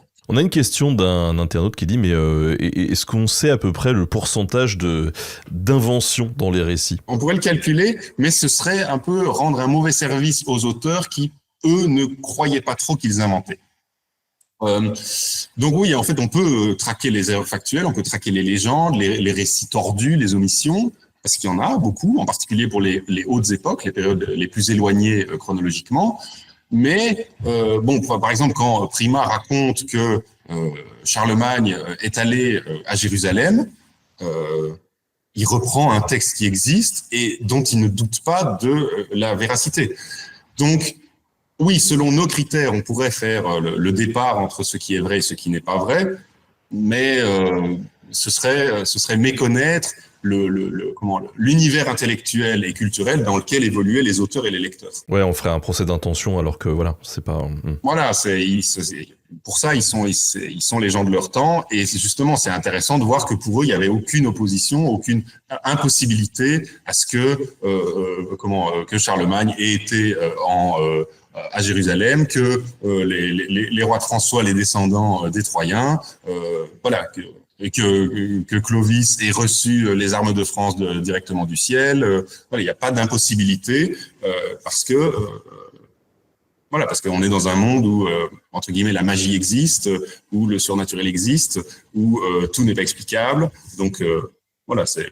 Alors, tu nous l'as dit tout à l'heure, un intérêt pour les religieux de Saint-Denis, c'était de faire passer aussi leurs revendications à travers ces textes. Est-ce qu'on a d'autres intérêts pour ces religieux de Saint-Denis ? Parce que quand on a fait ce pré-entretien, tu nous as notamment évoqué l'épisode d'un procès, celui du chef justement de Saint-Denis. Oui, alors ça c'est vraiment c'est un bon exemple parce que ça met à la fois en lumière ce que sont les grandes chroniques et ce qu'elles ne sont pas. Donc, le procès du chef de Saint-Denis, ça demande un peu deux, trois éléments de contexte. À partir du XIIIe siècle et au XIVe siècle et en particulier au XVe siècle, la cathédrale, le chapitre cathédrale de Notre-Dame de Paris prétend conserver une partie du crâne de Saint-Denis. Les moines de Saint-Denis, eux, prétendent qu'ils ont la totalité du corps de Saint-Denis, donc y compris la totalité de son crâne. Donc en fait, on a deux institutions importantes, l'abbaye de Saint-Denis et le chapitre cathédrale de Paris, qui disent on a la calotte crânienne de Saint-Denis. Et ça s'envenime. En fait, il y a des bastons, il y a des chanoines qui vont plutôt des moines de Saint-Denis qui viennent détruire un peu l'intérieur de la cathédrale au début du XVe siècle. Donc c'est finalement l'affaire est portée devant le Parlement de Paris, c'est-à-dire le grand tribunal du roi de France. Je veux dire, physiquement, il y a des violences physiques entre moines. Il y a des violences physiques, oui. Vous imaginez les moines de Saint-Denis qui sont tellement outrés qu'on prétende qu'ils ne possèdent pas la totalité du corps de leur saint patron que ils en viennent aux mains avec leurs opposants. Donc l'affaire est portée devant le Parlement de Paris. C'est pour ça qu'on parle de l'affaire du chef de Saint-Denis, c'est le chef au sens de la tête. Ok. L'affaire est portée devant le Parlement de Paris, qui est le tribunal, et donc chaque partie, d'un côté le chapitre cathédral de Notre-Dame de Paris et puis l'abbaye de Saint-Denis, apporte des preuves de ce qu'ils avancent, du fait qu'ils possèdent oui ou non cette calotte crânienne. Et les moines de Saint-Denis sont très fiers de dire oui, mais nous, regardez, on a plein de textes historiques, notamment les grandes chroniques de France, qui disent tout au long que le corps de l'apôtre Saint-Denis, de l'évangélisateur et le martyr Saint-Denis est entièrement conservé à Saint-Denis. Et puis de l'autre côté, les chanoines de Notre-Dame de Paris disent non, mais en fait c'est n'importe quoi. Vous pouvez pas utiliser les grandes chroniques de France comme argument parce que c'est vous qui les avez écrites. On peut pas imaginer que vous avez été de bonne foi puisque évidemment vous vous êtes mis en avant et vous avez exagéré vos prérogatives et vos possessions. Et donc ce qui est intéressant, c'est que donc là on est dans les années 1410, il y a des voix qui s'élèvent pour dire les grandes chroniques c'est de la propagande de Saint-Denis. Et ce qui est intéressant aussi, c'est que ça se passe au tribunal du roi de France, devant le Parlement de Paris, et que le roi de France ne va pas intervenir pour dire non, non, non, non, pas du tout, c'est ça c'est le récit officiel de l'histoire des rois de France. Non, il n'intervient pas. Lui, ça le dérange pas qu'on dise que les grandes chroniques, en fait, c'est un écrit monastique, quoi. C'est un truc que des moines ont écrit pour se pousser du col. Donc, ça montre à la fois qu'on avait identifié, disons, la tendance des grandes chroniques à toujours en rajouter une couche pour Saint-Denis, et que les rois ne se sentaient pas attaqués, eux, quand on attaquait les grandes chroniques de France. Donc c'est aussi un argument pour dire que les rois n'ont probablement pas grand-chose à voir avec la constitution et l'écriture, la composition des grandes chroniques de France. C'est un épisode particulièrement intéressant de ce point de vue-là. Petit retour en arrière, mais on a une question de Dr Bagarre qui est hyper intéressante pour ceux qui connaissent pas. Hein, suivez-le sur les réseaux sociaux. Il bosse notamment dans les archives et c'est particulièrement intéressant. Il vient apporter souvent quelques infos sur Blue Sky et ailleurs. Sur Twitch aussi. Il nous dit, mais à l'origine, est-ce qu'on a une idée sur la manière dont sont rédigées ces chroniques? Est-ce que c'est à travers des archives que l'on peut toucher? Est-ce que c'est des témoignages oraux? Et si c'est les archives qu'on peut toucher, c'est administratif, personnel? Non, pour l'essentiel, en fait, c'est des reprises d'ouvrages antérieurs qui existent déjà. Donc, on se fonde en fait sur des manuscrits antérieurs. C'est pas un travail d'archive, c'est pas un travail de récolte de témoignages, c'est un travail de reprise d'ouvrages déjà existants. En fait, les grandes chroniques, à part pour la partie qui a été écrite par Pierre d'Orgemont, c'est pas un texte vraiment original. C'est un texte qui reprend d'autres textes, qui les met un peu en forme, qui les met ensemble, mais il n'y a pas de travail d'historien au sens où nous on l'entendrait aujourd'hui. C'est un travail d'adaptation, un travail de compilation, un travail de traduction, mais c'est pas un travail d'historien, de recherche des sources, de comparaison des témoignages. C'est pas, il faut pas se le représenter comme ça. Avant d'enchaîner sur la partie qui concerne plutôt le succès de ces grandes chroniques de France, on a aussi une autre question qui est intéressante et qui nous demande s'il y a des chroniques anglaises ou allemandes qui existent et qui parlent des rois français. Pas vraiment, non, pas directement. On n'a pas de... Bon, il y a évidemment la particularité pour l'Angleterre de la littérature anglo-normande, où on peut avoir des textes écrits en anglo-normand, donc en fait dans une forme de français qui parle des rois de France. Mais à ma connaissance, il n'y a rien de comparable. Et dans la même mesure qu'il n'y a pas grand-chose sur l'histoire, par exemple sur l'histoire des empereurs du Saint-Empire en français. Dans la France du Moyen-Âge, on lit pas grand-chose sur les souverains des autres entités politiques. Bon, je peux me tromper. Il y a évidemment il y a sans doute dans le détail, il y a différentes choses, mais dans l'ensemble, non. D'ailleurs, ça me permet de sauter sur quelque chose qu'on abordera un peu plus tard. C'est plutôt l'inverse. En fait, en Angleterre, comme on connaît le français, on lit aussi les grandes chroniques de France. On a pas mal de manuscrits qui sont possédés par des nobles anglais au XIVe et XVe siècle. Et là, on est dans le contexte de la guerre de 100 ans, et on peut s'imaginer que c'est des aristocrates ou des lecteurs qui veulent connaître leur ennemi, entre guillemets, hein, et donc qui s'intéressent en particulier à l'histoire de la couronne de France. Justement, ce succès, il est dû à quoi? Pourquoi il y a une telle réception des grandes chroniques et notamment, tu nous l'as dit, il y a un boom au milieu quand ça se fiche, quoi, au 14e. Ouais, fin 14e, 15e. Alors, c'était la grande question de ma thèse, finalement. C'était la grande question à laquelle j'ai essayé de répondre pendant 4 ans. Il n'y a pas une réponse, évidemment, mais bon, on peut essayer de distinguer plusieurs éléments qui ont contribué au succès. Un des éléments, c'est qu'en fait, comme c'est une œuvre très vaste, très riche, pleine de détails, très longue, en fait, on peut un peu y lire ce qu'on veut. C'est présenté comme une histoire des rois de France, mais on peut la lire comme une histoire de l'Église en France. On peut la lire comme une histoire de la construction de l'État en France. On peut la lire comme une histoire de telle ou telle province de la France. Et donc, en fait, des lecteurs avec des intérêts très divers peuvent en fait s'y retrouver. Donc, il y a déjà cette capacité du texte d'être adapté, de se plier à énormément de lectures, à énormément d'usages.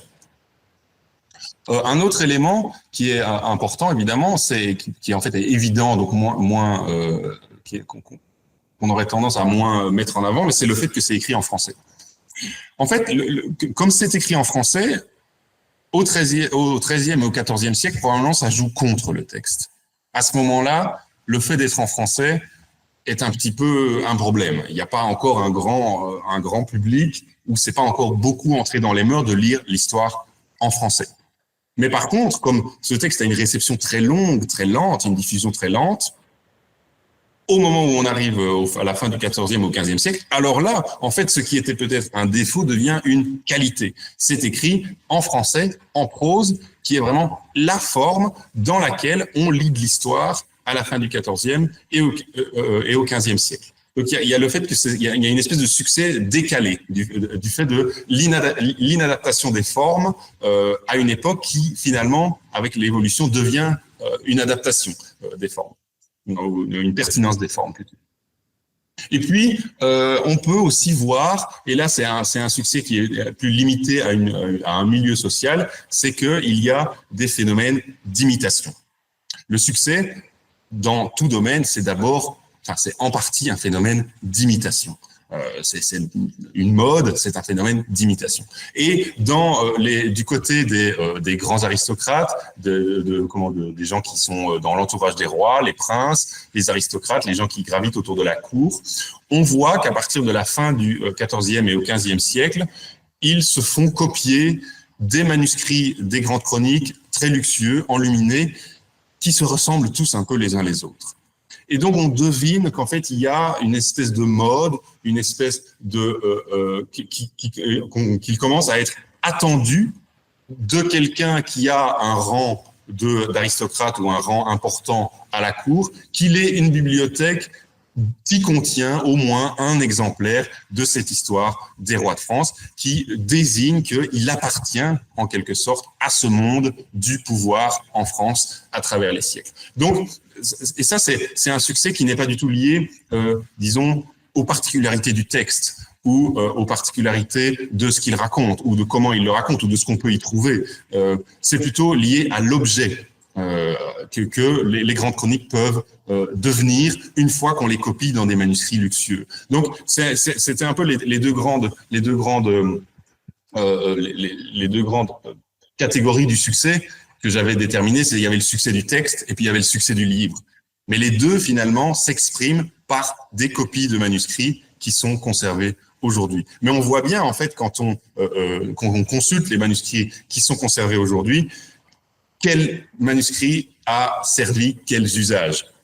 Parce que bon voilà, il y a les manuscrits enluminés luxueux qui sont très beaux, mais qui on voit n'ont pas été beaucoup lus parce qu'ils sont tout propres. Parfois ils sont très fautifs et ils n'ont jamais été corrigés. Et puis on a des manuscrits plus petits, plus moches. On voit où on a travaillé dessus. Il y a des notes, il y a des références vers d'autres textes pour dire ça ici c'est plutôt raconté autrement dans telle autre œuvre. Donc on voit que c'est des usages très différents, mais au bout du compte, disons, ces différentes sortes de succès s'additionnent pour donner aux grandes chroniques de France cette espèce de position prééminente sur le récit de l'histoire des rois de France dans la France du bas Moyen-Âge. On peut dire que c'est un des plus gros succès littéraires de l'époque. C'est un des plus gros succès littéraires en français. Ça fait partie donc des 3 ou 4 ou 5, selon comment on compte, plus grands succès de la littérature française du Moyen-Âge. Donc il y a évidemment le roman de la Rose, qui est le manuscrit, le texte le plus copié, dont on conserve le plus grand nombre de manuscrits. Et puis il y a les voyages de Jean de Mandeville. Donc ça, c'est un récit de voyage à moitié imaginaire qui est en fait une espèce de réécriture de Marco Polo. Et puis, il y a la Bible historiale, donc en fait une traduction de la Bible commentée en français. Et puis, conservée par à peu près le même nombre ou un peu moins de manuscrits, les grandes chroniques de France. Donc combien? Ça veut dire environ un peu plus de 110 manuscrits des grandes chroniques de France qui sont conservés et qui s'échelonnent pour leur production entre donc la fin du XIIIe siècle et le début du XVIe siècle. Mais oui, on est dans le top 5, disons, des œuvres les plus conservées et donc peut-être aussi de celles qui ont eu le plus grand impact sur le lectorat français ou sur la société lettrée, disons, qui lisait en français en France au Moyen-Âge. Oui, parce qu'on peut pas savoir combien il y en avait à l'époque, mais si on en a une centaine aujourd'hui, c'est qu'il y en avait quand même beaucoup plus sans doute. Ouais. On peut imaginer effectivement qu'il y en avait beaucoup plus. Les chercheurs qui ont essayé de quantifier les pertes arrivent à des résultats qui vont parfois on garde un manuscrit sur 3 à on garde un manuscrit sur 17. Donc selon les voilà, syndicat, police, tout ça. Ok. on peut imaginer tout ce qu'on veut. Bon, il y a les particularités matérielles des manuscrits font parfois que certains sont mieux conservés que d'autres. On imagine que les manuscrits enluminés, les manuscrits luxueux ont été mieux conservés que les manuscrits qui étaient un peu moches sur papier et qui n'avaient pas d'intérêt au-delà simplement de contenir un texte, qui n'avaient pas d'intérêt artistique ou qui n'avaient pas d'intérêt, disons, point de vue capitaliste. On ne pouvait pas les revendre pour une somme d'argent importante. J'imagine que ceux-là ont disparu bien davantage, mais oui, il faut imaginer qu'à la fin du Moyen-Âge, il y avait un très grand nombre de copies des grandes chroniques qui circulaient en France, oui. Mais ça reste des copies d'ailleurs. On n'a pas l'imprimerie là. On a l'imprimerie, si, bien sûr. L'imprimerie arrive. Le succès des grandes chroniques est si long que finalement elles sont encore un succès au moment où l'imprimerie est découverte et commence à être pratiquée en France. D'ailleurs, le premier texte en français imprimé à Paris, c'est une édition des grandes chroniques de France. C'est par un gars qui s'appelle Pasquier-Bonhomme. Et là, on est en 1476 ou 77. Et il faut bien se représenter que lorsque on passe de la société du manuscrit à la société de l'imprimé, en fait, le risque change le risque change de camp dans la production des livres.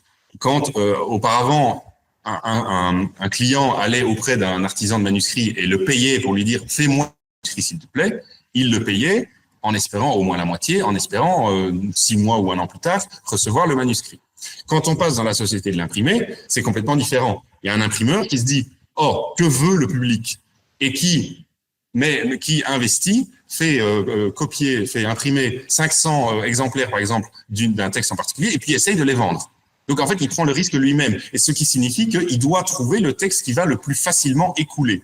Et donc, dans la France, ou en tout cas de la société parisienne des années 1470, quand le premier imprimeur qui se dit « je vais imprimer une œuvre en français » se met au travail, il se demande lequel texte je vais écouler le plus facilement, et c'est les grandes chroniques de France. Donc ça montre bien qu'à ce moment-là, et là on est 200 ans après Prima, les grandes chroniques de France sont encore très très populaires, et il y a encore une grande demande pour les copies de ce texte, pour des nouvelles copies de ce texte. Et la demande ne sera pas entièrement rencontrée par cette première impression des grandes chroniques, par Pasquier-Bonhomme, puisqu'il y a encore d'autres impressions dans les années 1490, et puis au début du XVIe siècle, il y en a encore 2 autres dans les 2 premières décennies du XVIe siècle. Donc, qui montrent qu'il y a toujours de nouveaux lecteurs qui se manifestent pour acquérir des copies de ces grandes chroniques de France. On a Dr Bagarre qui dit dans le chat, ah oui, donc il y a vraiment la notion de best-seller au sens économique du terme, c'est une locomotive économique pour l'imprimeur. C'est difficile de parler de best-seller quand on est dans la société du manuscrit, parce que en fait, c'est plus que best-seller, le mieux vendu, c'est plutôt le mieux conservé. C'est sur ça qu'on peut tabler.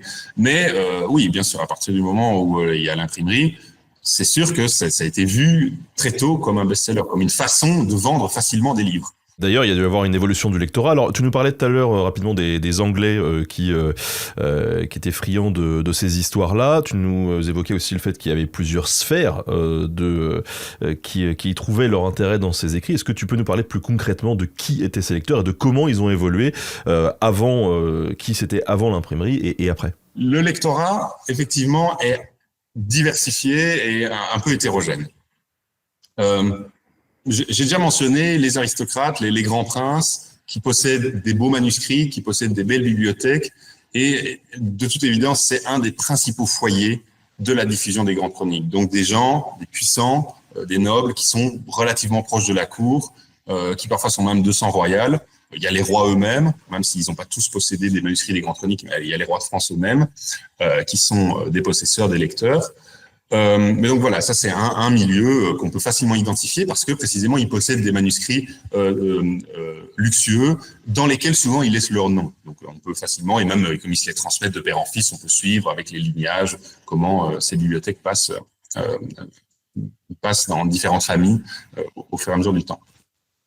Et puis, disons, il y a un autre grand ensemble qui possède souvent des manuscrits plus modestes, des manuscrits qui sont pas enluminés, plus petits, en papier au lieu d'être en parchemin, et qui sont plutôt des officiers ou des professionnels de l'écrit, qui sont des gens qui travaillent en fait dans l'État royal, qui travaillent dans les administrations naissantes.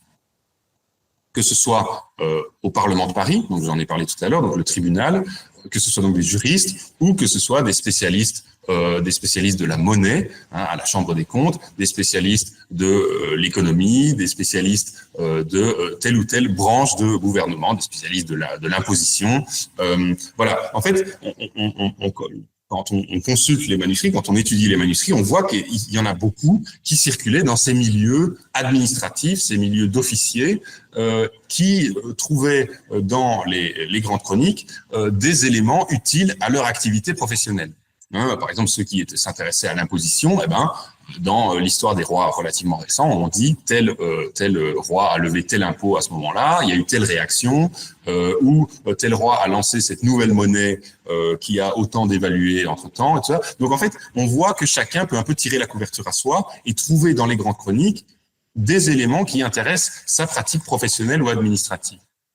Donc, on voit et donc qu'on peut lire les grandes chroniques ou posséder même la manuscrit des grandes chroniques pour des raisons qui sont très différentes. Au-delà de ça, voilà, bon, évidemment, j'ai parlé des Anglais. Il y a quelques aristocrates anglais qui possèdent des copies des grandes chroniques, mais c'est relativement anecdotique et surtout, ça cache le fait que les grandes chroniques n'ont eu aucun succès en dehors de France. Voilà, il y a une tentative de traduction en catalan dans la première moitié du XIVe siècle, mais dont on conserve seulement un fragment, presque rien. Mais à part ça, les grandes chroniques n'ont pas l'air d'avoir beaucoup essaimé en dehors du Royaume de France, ou en dehors, en tout cas, de la partie francophone de l'Europe occidentale de l'époque. C'est un succès très français, qu'on peut à la fois expliquer par le sujet et aussi par la langue. Et ce qui est aussi frappant, c'est de noter que pour un texte qui est si marqué par son origine religieuse, par son origine monastique, par son origine san-dionysienne, bénédictine, c'est un texte qui n'a connu aucune diffusion dans le monde ecclésiastique, dans le monde religieux. On peut vraiment compter sur les doigts d'une main les manuscrits qui ont été possédés par des institutions religieuses ou par des religieux eux-mêmes. Donc c'est un texte qui est sorti de l'Église et qui n'y est jamais revenu. Ouais, c'est étonnant. Et, je digresse un peu sur l'histoire de la pratique aussi et de la lecture, parce qu'on a une question qui est intéressante.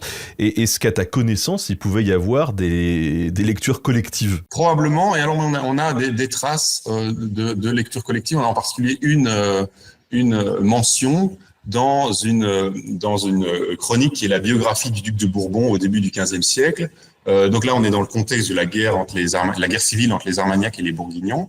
Et Louis II de Bourbon s'efforçait de rassembler dans son hôtel parisien pour des repas, pour des dîners, les deux camps, des gens qui appartenaient aux deux factions, qui normalement ne se parlaient pas et s'étripaient dès qu'ils se voyaient. Mais enfin, il se voulait une espèce de pacificateur ou de médiateur. Et il essayait de réunir les deux camps chez lui. Et pour finalement qu'il n'y ait pas de heurts et qu'il n'y ait pas de problème, il demandait à tout le monde de se taire entièrement pendant le repas, et il faisait lire les chroniques des rois de France. Alors, ça, c'est ce qu'on lit donc c'est cette biographie du duc de Bourbon qui est écrite au XVe siècle, mais du fait du flottement dans les intitulés, on peut pas avoir la certitude qu'il s'agit bien de nos grandes chroniques de France et pas d'une œuvre approchante. Mais enfin, c'est quand même le signe que, de toute façon, il pouvait y avoir des lectures collectives, des lectures publiques. Bon, là, on est quand même dans un hôtel princier, donc c'est pas complètement public, mais enfin, bon, c'est une lecture collective, groupée, de textes qui étaient les grandes chroniques ou qui s'en rapprochaient très fort. Donc, oui, ça a certainement eu lieu, mais on en garde quasi pas trace, voilà, pour cette simple raison que, voilà, les écrits s'envolent, et on garde des traces des lectures lorsque les lecteurs veulent bien annoter leurs manuscrits ou parler de leur lecture par ailleurs et écrire à propos de leur lecture par ailleurs. Les lectures groupées, bon, voilà, c'est un problème difficile. Tu nous as mentionné durant le pré-entretien qu'il y avait eu quand même un nombre assez conséquent de réécritures des grandes chroniques? Oui, alors le nombre de manuscrits conservés, c'est un des indicateurs du succès. C'est pas le seul indicateur du succès. C'est facile parce que ça permet de classer. Ça permet de dire il y a ça, c'est plus que ça, c'est moins que ça, et ça permet de comparer. Mais c'est pas le seul indicateur. Un des autres indicateurs, c'est effectivement les réécritures, c'est-à-dire le fait que les grandes chroniques ont été entre guillemets remises sur le métier par des auteurs ultérieurs qui les ont transformées, qui les ont réécrites, qui les ont réduites ou agrandies, ou qui ont choisi une partie pour l'intégrer dans leur œuvre à eux. Et ça, il y a un très très grand nombre de ces processus littéraires entre la fin du XIVe et le XVe siècle, même jusqu'au début du XVIe siècle. On voit qu'il y a énormément de textes qui, explicitement ou non, sont des réécritures, sont des reprises des grandes chroniques de France. Et donc, ces réécritures, en fait, de façon consciente ou non, ont contribué à encore plus diffuser les thématiques, les façons de voir, les biais, les motifs légendaires, les omissions de l'histoire de France telle que l'avaient raconté les moines de Saint-Denis. Et donc, ça a fini par normaliser une certaine conception de l'histoire de France, qui n'a pas été diffusée que par les seuls manuscrits des grandes chroniques. C'est allé au-delà précisément parce que le texte, qui était largement disponible, a été réutilisé dans d'autres textes par beaucoup d'autres gens. Et ça, c'est très intéressant pour aborder la suite. Gardez-le en tête pour ceux qui nous écoutent. Dans ces réécritures, il y a notamment un ouvrage qui s'appelle « La fleur des histoires » de Jean Mansel. Est-ce que tu peux nous en toucher un mot? Oui, alors c'est un bon exemple de ce processus de réécriture parce que c'est un processus de réécriture, ce qu'on pourrait appeler emboîté. Jean Mansel, c'est un auteur du milieu du XVe siècle qui travaille à la cour de Philippe le Bon, du duc de Bourgogne. Donc, on n'est même pas vraiment dans l'espace français, on est un peu aux marges de l'espace français, dans une principauté qui a une quasi-indépendance vis-à-vis du royaume de France. Et Jean Mansel écrit une espèce d'énorme ouvrage qui est à la fois hagiographique, donc l'histoire des saints, historiographique, et qui aborde différentes autres questions. Et lorsqu'il en vient dans son ouvrage à aborder l'histoire moderne, c'est-à-dire ce qu'il oppose à l'histoire romaine, l'histoire grecque, l'histoire du monde ancien. En fait, cette histoire moderne, il la reprend à un ouvrage qui est inspiré des grandes chroniques de France.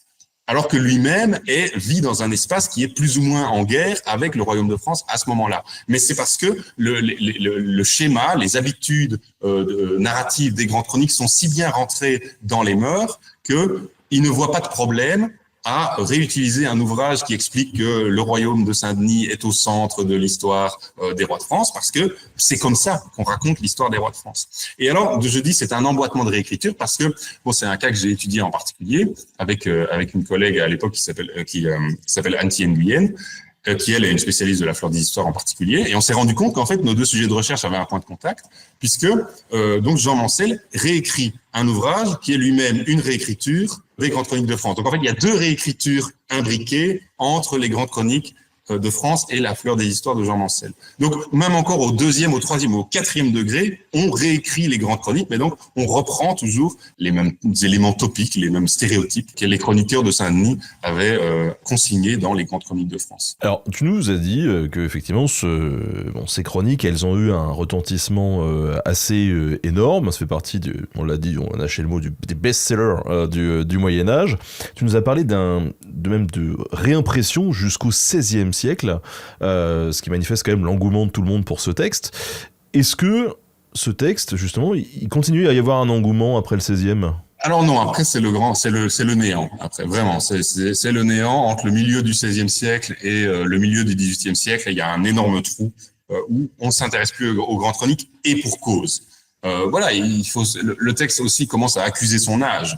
Quand on est, il faut se rendre compte que quand on est dans la première moitié ou au milieu du XVIe siècle, on est dans la France de François Ier, qui n'a plus grand-chose à voir avec la France de Saint-Louis. Et il n'y a pas de raison qu'on continue à utiliser une histoire du roi de France qui est vieille de 200 ou 250 ans. Elle accuse son âge. On commence un peu quand même avec il y a certains historiens humanistes qui notent qu'il y a des imprécisions, qu'il y a des récits légendaires, qu'il y a un parti pris. Et donc peu à peu, au fur et à mesure des critiques, et ça on peut les lire sous la plume d'historiens de la première moitié du XVIe siècle, les grandes chroniques sont abandonnées un peu comme une antiquité, quoi. C'est à un moment, il y a plus suffisamment de choses à en sauver pour qu'on puisse les utiliser comme on les utilisait auparavant. Et donc, voilà, elles sont un peu laissées là, comme un texte qui n'a plus de valeur. Et au XVIIIe siècle, on s'y intéresse non plus comme une histoire au premier degré, dans laquelle on va lire, on va en apprendre davantage sur Clovis ou en apprendre davantage sur Charlemagne, mais plutôt pour en apprendre davantage sur la société qui a produit et qui a lu et qui a tant apprécié cet ouvrage. Donc, il y a un changement de perception de à quoi sert ce texte. Mais entre les deux, il y a 2 siècles où on s'y intéresse pas. Le fait de s'intéresser à justement qui étaient les gens de l'époque et pourquoi ils s'intéressaient à ce sujet, ça a un nom? Non, c'est plutôt, disons, c'est les tout débuts de ce qu'on appelle la médiévistique, mais c'est pas spécifique à ce type de recherche, disons. Mais c'est au tout début de la science médiévale, si on veut, qu'on essaye d'approcher l'histoire du Moyen Âge par le biais des textes qui ont été largement diffusés, de ce que au XVIIIe siècle les intellectuels en perruque là appelaient les monuments de l'histoire de France. Et au rang parmi ces monuments de l'histoire de France, les grandes chroniques, évidemment, étaient l'un des principaux, puisqu'elles avaient été le grand texte historique, tellement lu, tellement copié, tellement apprécié, tellement repris, tellement pastiché, si on veut, que son étude permettait d'étudier toute la société qui s'y était référée. Et comment justement on l'a considéré? Qu'est-ce que ça a permis à cette époque? C'est le moment où, disons, les grandes chroniques, comme je disais, passent du statut de carrière de fait, donc où en fait on allait chercher les dates, par exemple, en quelle année est-ce que Clovis a été baptisé, dans quelle ville est-ce que Charlemagne a conquise. Ça, c'est plus ça qu'on va chercher dedans. On va chercher comment est-ce qu'on se représente Charlemagne au XIIIe, au XIVe, au XVe siècle. Comment est-ce qu'on se représente Clovis? Comment est-ce qu'on raconte l'histoire des rois?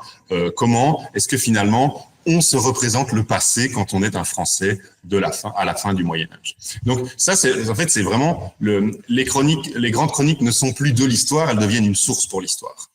Et ça, c'est un changement qui fait entrer en fait les grandes chroniques dans l'atelier de l'historien, non plus au niveau d'un texte écrit par un collègue, mais bien d'un texte écrit par quelqu'un qui est un auteur d'une source. Donc, il y a un changement de statut des grandes chroniques qui a lieu à ce moment-là et qui justifie que, à partir du milieu du XVIIIe siècle, on donne une nouvelle édition de ces grandes chroniques basées sur les manuscrits pour rendre disponible donc ce texte. Le rendre disponible aux chercheurs qui voudraient travailler sur l'image du passé ou la construction d'une image du passé dans la France de la fin du Moyen Âge. Donc c'est une édition critique en fait. C'est une édition critique, voilà. C'est pas une édition au même titre que les éditions de la fin du XVe ou du début du XVIe siècle. C'est une édition critique destinée aux historiens. C'est pas une édition destinée à être lue par des gens qui vont la prendre au premier degré. Donc c'est l'œuvre d'historiens ecclésiastiques en fait, ce qu'on appelle les mauristes.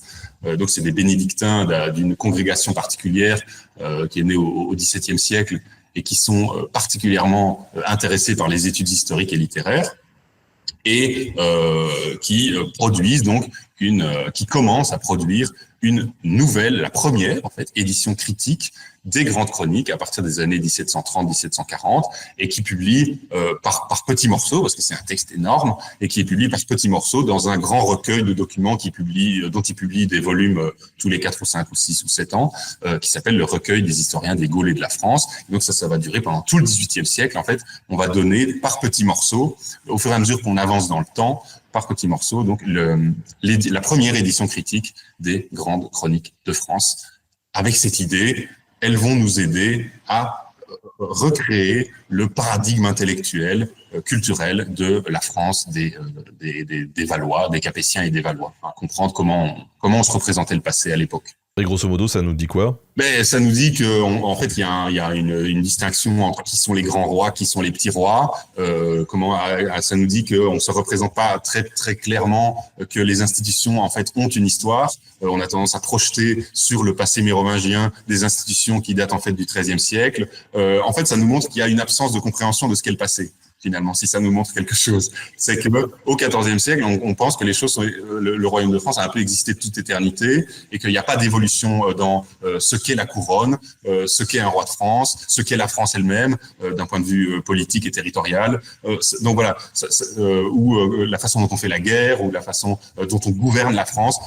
Ça nous montre qu'en fait, on perçoit pas très bien qu'en fait, il y a une évolution historique. On a tendance à projeter les réalités du XIIIe et du XIVe siècle sur le passé, aussi lointain soit-il.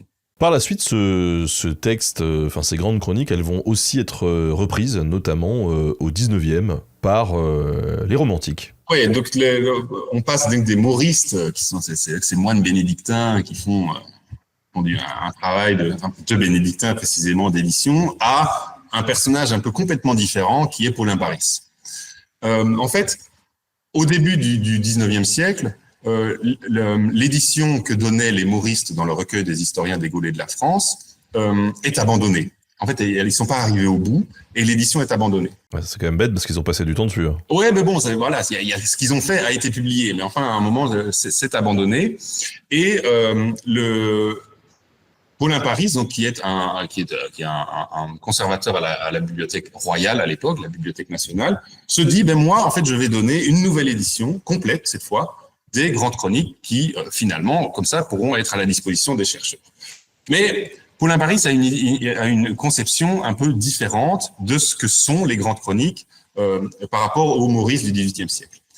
Pourquoi ? Parce que on est en pleine période romantique. Et les romantiques, ce sont des gens qui sont fascinés par le Moyen-Âge, qui sont très catholiques et qui sont très monarchistes. Et donc, en fait, ils voient dans ces grandes chroniques une espèce d'expression de ce qu'a été le royaume de France idéal dans le passé. C'est comme si c'est la matrice, s'ils veulent, de ce que devrait être le royaume de France. Et ils se disent, voilà, c'est une description magnifique de notre histoire royale. Parce que voilà, il faut penser, on est dans les années 1830, c'est la monarchie de Juillet, la royauté a toujours une actualité. C'est un descendant de Saint-Louis qui est sur le trône pendant la monarchie de Juillet. Donc, il y a un peu cette idée, c'est aussi notre passé. Et donc, Paulin Paris s'intéresse aux grandes chroniques et en donne une nouvelle édition et il leur attribue une place particulière. Il leur donne un rang qui est second vis-à-vis de la Bible. En fait, il y a la Bible tout en haut et puis juste en dessous les grandes chroniques de France. Il y a rien entre les deux. Donc il est tellement nationaliste en fait, tellement monarchiste qu'un texte qui parle de la royauté française dans le passé ne peut pas être autre chose qu'une œuvre quasi sacrée. D'ailleurs, ce titre, cet intitulé de Grande Chronique de France qu'on utilise tout le temps, c'est lui en fait qui va le figer. C'est lui qui va décider désormais, c'est comme ça qu'on va appeler cet ouvrage-là, et pas autrement. Jusque-là, on parlait de Chronique de Saint-Denis, de Chronique des rois de France, mais non, lui, il décide et il fait bien attention de mettre comme titre de son édition les Grandes Chroniques de France telles qu'elles sont conservées à Saint-Denis. Et en fait, en ça, il reprend un intitulé d'un manuscrit qui transforme.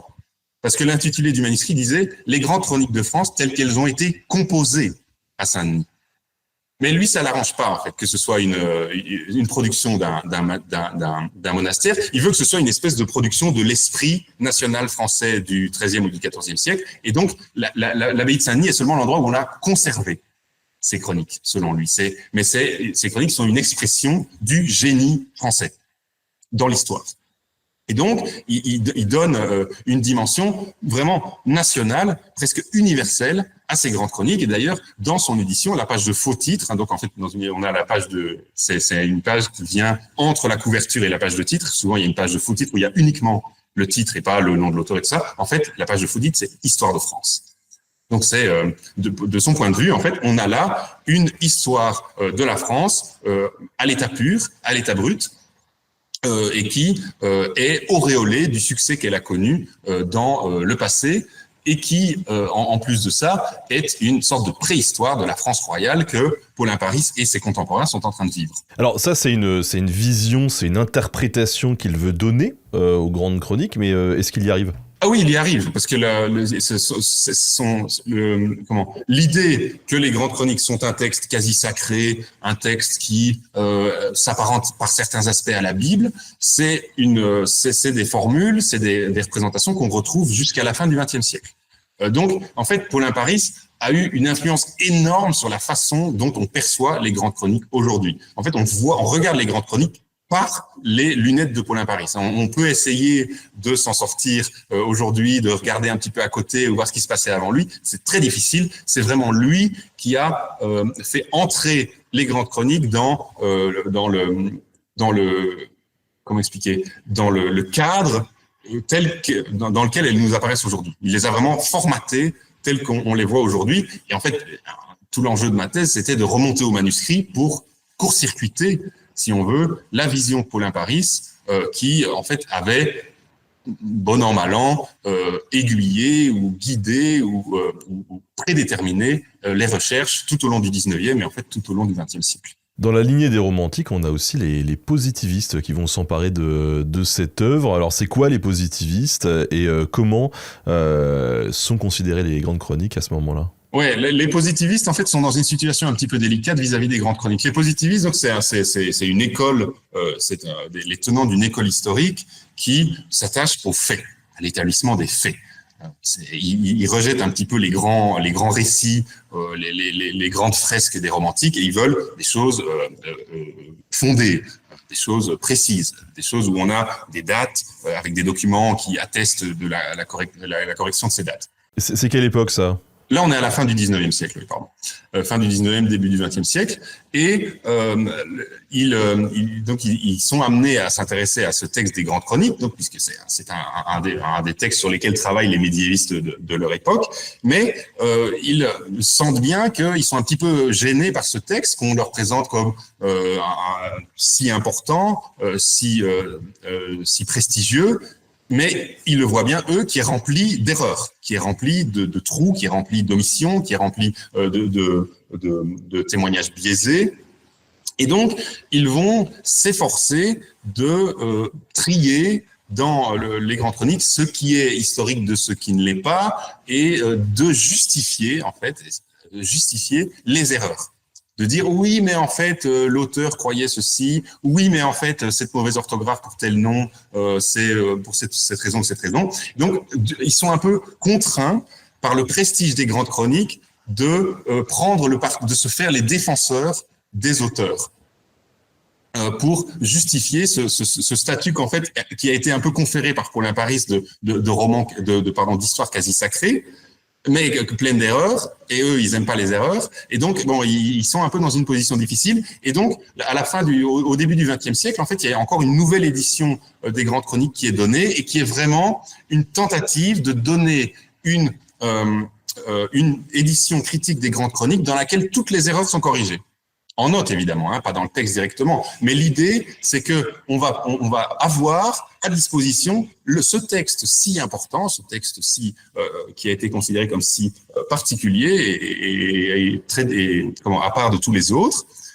Mais on pourra quand même s'y référer parce qu'il y a les notes où sont corrigées les erreurs. Donc ça, il y a ces deux personnes qui s'en occupent, c'est Roland de Lachenal et puis Jules Viard. Jules Viard, il passe les 20 dernières années de sa vie à corriger les erreurs qu'il y a dans les grandes chroniques, dans l'édition qu'il en donne. C'est un travail immense et c'est un travail en réalité qui est inutile quand on y réfléchit. Parce que en 1930, quand Jules Viard est au travail, les historiens de Clovis, les gens qui travaillent sur Clovis, ils vont pas aller ils vont pas aller lire ce qu'on dit de Clovis dans les grandes chroniques, évidemment. Ils ont des sources qui sont beaucoup plus proches. Donc, ça sert à rien d'aller corriger les inexactitudes que les grandes chroniques contiennent à propos de Clovis. Parce que finalement, personne ne va aller là pour s'informer directement sur Clovis en tant qu'historien. Donc, en fait, c'est un travail immense, inutile, mais que les historiens positivistes se sentent obligés de faire du fait du statut qu'ont acquis les grandes chroniques dans la science historique du 19e siècle en France. Justement, du coup, on peut dire que ces grandes chroniques de France, elles ont eu un impact considérable sur le roman national, ce qu'on appelle le roman national. Bien sûr, c'est un élément, elles sont bon, il y a des historiens qui ont parlé d'un roman royal avant un roman national, quoi. Elles sont un peu, il y a beaucoup d'éléments, effectivement, du roman national qui viennent des grandes chroniques ou qui au moins se retrouvent qui étaient déjà aussi dans les grandes chroniques. Pas tous, hein, mais il y a un certain nombre de visions stéréotypées qui viennent des grandes chroniques, effectivement, et qui sont passées dans la culture générale du fait du martèlement, de la répétition, du fait de la reprise des grandes chroniques. Oui, bien sûr, les grandes chroniques de France sont une des sources, une des principales sources du roman national pour ce qui concerne l'histoire du Moyen-Âge. Pour ceux qui ne savent pas ce que c'est le roman national, est-ce que tu peux le redéfinir très rapidement ? Bon, le roman national, disons que c'est une vision un peu idéalisée de ce qu'est l'histoire de France, qui part du présupposé qu'un peu la France, en fait, a toujours plus ou moins existé, ou du moins depuis le 5e siècle, depuis Clovis, et qu'elle était appelée nécessairement à devenir ce qu'elle est devenue. Donc que les rois, par exemple, avaient conscience qu'ils devaient arriver à ce que la France forme un hexagone, qu'elle soit dirigée depuis Paris, et que, disons, l'action naturelle le cours naturel de l'histoire a été d'aller vers cette construction qui est, disons, la France de la Révolution ou la France du 19e siècle. Ce qui est intéressant finalement, c'est que déjà au début du 20e, avec des initiatives comme celle de Jules Viard et de ses collègues, il y a une volonté de critiquer justement les fondements même de ce roman national, en fait, en allant critiquer ces grandes chroniques. Critiquer, mais pour réhabiliter. Oui. C'est vraiment, il y a les deux. On met en lumière le fait que c'est un récit qui est plein d'erreurs, en les corrigeant, mais au début de chaque volume de son édition, Jules Viard explique pourquoi les auteurs des grandes chroniques faisaient des erreurs. Hein. Il explique mais non, mais ça il pouvait pas savoir, ou là il était mal informé, mais c'est parce que les gens avant lui étaient mal informés. Donc il y a quand même, Jules Viard en fait c'est une édition en 10 volumes, et il passe 10 volumes à être l'avocat de la défense. Donc il est vraiment, voilà, il y a une expression pour dire qu'on est entre deux chaises là. C'est vraiment là qu'il est, quoi. Alors pourtant, alors que c'est une œuvre quand même très importante, on l'a compris à la fin du 19e siècle dans la construction de cette identité nationale aussi, elle va connaître un déclin dans la première moitié du 20e siècle. Pourquoi ? L'oubli relatif dans lequel tombent les grandes chroniques dans la première moitié du XXe siècle, qui se traduit par un arrêt à peu près complet des études consacrées aux textes, aux manuscrits, etc., est un reflet d'un mouvement plus général dans les études historiques, qui est ce que j'appelle l'ellipse narrative. C'est-à-dire que, en fait, dans les années 20, 30, 40, 50, les études, les travaux consacrés aux textes narratifs, donc par exemple aux textes historiques, s'interrompent ou en tout cas sont très très ralentis. On est dans une dynamique historiographique, en tout cas en France, qu'on qualifie généralement d'école des annales. Et l'école des annales, il s'agit pas dans l'école des annales, ou du moins les chercheurs qui travaillent dans la pensée de l'école des annales ne travaillent pas sur les textes narratifs. Souvent, ils aiment bien les chiffres, ils se fondent sur des séries, ils se fondent sur des ensembles qui ne sont pas narratifs, qui ne sont pas des textes à proprement parler. Donc, c'est une vision différente de la façon dont on écrit l'histoire. On l'écrit à partir d'autres sources. Et alors, évidemment, des grandes fresques historiographiques pleines d'erreurs comme les grandes chroniques, c'est vraiment pas du tout le genre de texte à partir duquel on va écrire l'histoire dans les années 20, 30, 40 ou 50. Donc, pendant toute cette période-là, et paradoxalement, c'est pendant cette période-là, en fait, que Jules Viard, à la fin de sa vie, publie son édition. Donc, en plus de ça, il la publie dans le silence assourdissant de la réception. C'est-à-dire que tout le monde s'en fout. Il y a même quasi pas de compte-rendu de son édition. Il reçoit l'un ou l'autre petit prix à gauche, à droite, mais pas grand-chose quand on voit la somme de travail fournie. Mais donc, tout ça se fait, en fait, à un moment où on s'intéresse plus trop aux grandes chroniques. Et en fait, Gilles Viard avait été chargé à la fin de sa vie de s'en occuper, mais c'est au début de sa vie en fait que ça aurait été utile de donner cette édition des grandes chroniques. En fait, à la fin de sa vie, ouais, c'est plus un sujet qui passionne. Donc, ces textes-là, tu nous le dis, avec ce nouveau courant historiographique des annales, il est un petit peu mis de côté. Et pourtant, les grandes chroniques n'ont pas dit leur dernier mot, puisqu'elles reviennent dans les années 60. Ouais, ça, c'est le retour des grandes chroniques, c'est l'épisode 6. Avec, effectivement, dans les années 60, on a un historien, dont j'ai déjà mentionné le nom, qui est Bernard Guenet, et qu'aujourd'hui on connaît parce qu'on a l'avantage d'être 70 ans après, on voit que ça a été un très grand historien d'historiographie, mais il ne faut pas oublier qu'à l'origine, Bernard Guenet, c'est un historien des structures politiques, des structures territoriales. Et en fait, à un moment, Bernard Guenet, donc dans les années 60, se dit « J'aimerais bien voir, étudier, déceler la progression du sentiment d'appartenance à l'État royal en France dans la France de la fin du Moyen-Âge. » Il se dit comment savoir si les gens se sentaient appartenir à la nation ou à l'État français à la fin du Moyen-Âge. Et il se dit, en fait, il y a peut-être un indice de ça dans la diffusion des grandes chroniques. Là où on trouve des manuscrits des grandes chroniques, on doit trouver des gens qui voient dans le roi de France, qui voient dans la couronne de France leur chef, le pouvoir naturel qui s'exerce sur eux. Et donc, c'est par la bande, en fait, que Bernard Guenet en arrive à s'intéresser aux grandes chroniques. C'est pas pour ce qu'elles disent, mais c'est simplement qu'il estime qu'elles témoignent de la progression d'un sentiment national en France, ou en tout cas d'un sentiment d'appartenance à une structure étatique dans la France de la fin du Moyen-Âge. Puisqu'on en conserve tant de manuscrits, il se dit, si on fait la géographie et la sociologie de ces manuscrits, en fait, en filigrane, ce qu'on fait, c'est une géographie et une sociologie du sentiment, de l'apparition, de l'essor du sentiment d'appartenance nationale en France. C'est par là qu'il arrive aux grandes chroniques, mais au fur et à mesure des années, en fait, Bernard Guenet va transformer ses recherches pour ne plus utiliser l'historiographie comme un indicateur, mais comme le sujet principal de ses recherches. Et finalement, les 2/3 de sa carrière vont être consacrés à l'étude des chroniques, pas seulement des grandes chroniques, de l'historiographie en général, mais c'est vraiment à Bernard Guenet qu'on doit le retour des grandes chroniques dans le périmètre des recherches autorisées, si on veut, par les médiévistes. Et à partir de ces recherches, il y a des différents courants qui se détachent. En particulier, on peut noter l'histoire de l'art, qui s'est beaucoup intéressé aux manuscrits des grandes chroniques, puisqu'il y en a un grand nombre d'entre eux qui sont enluminés et qui se prêtent particulièrement bien à des analyses artistiques. Donc oui, Bernard Guenet a redonné vie, entre guillemets, d'un point de vue des sources aux grandes chroniques dans les années 60.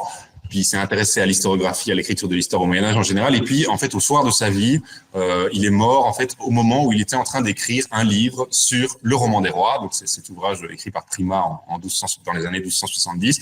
Et il est mort en n'ayant pas fini de l'écrire, mais en ayant eu ce revirement, ou en ayant cette intuition, disons, dont on a parlé tout à l'heure, que, en fait, le roman des rois n'était probablement pas une commande royale, mais bien une commande de l'abbé de Saint-Denis, à l'inverse de ce que lui-même, Bernard Guenet, avait dit pendant toute sa carrière.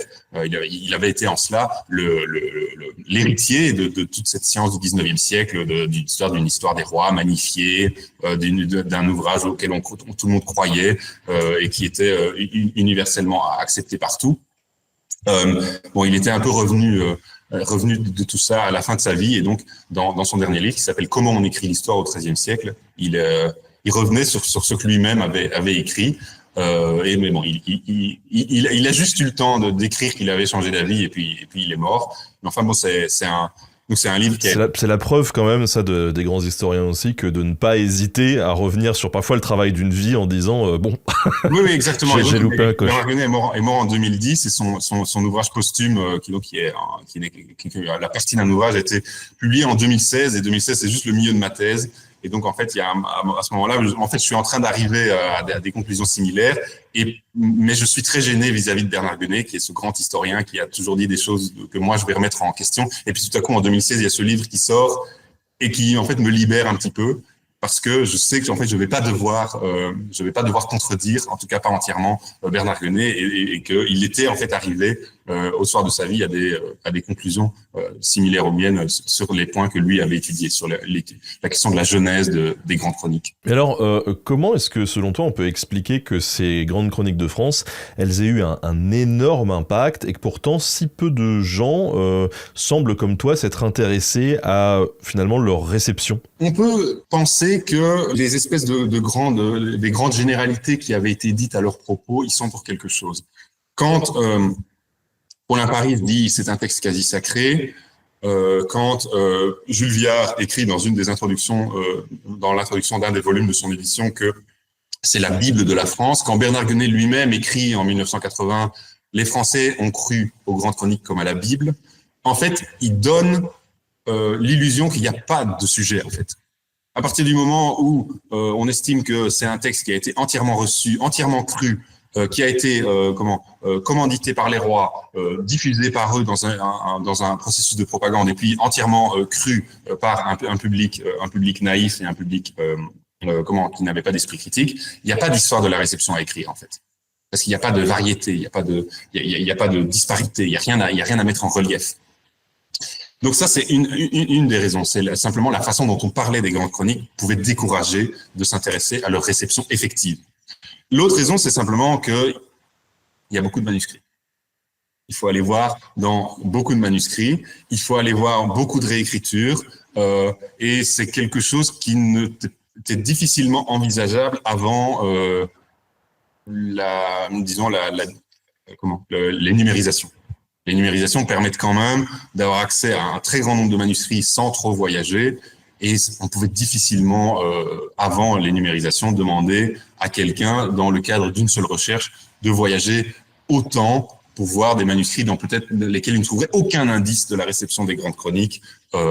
Donc, il y a ça aussi. Il y a simplement l'avancée, les progrès technologiques qui permettent des recherches qui auparavant ne l'étaient pas. Comment tout ça a évolué jusqu'aujourd'hui? On va voir. Les choses bougent très lentement dans le monde du savoir, disons, dans le monde de la recherche. C'est à des vitesses telluriques ou même cosmiques.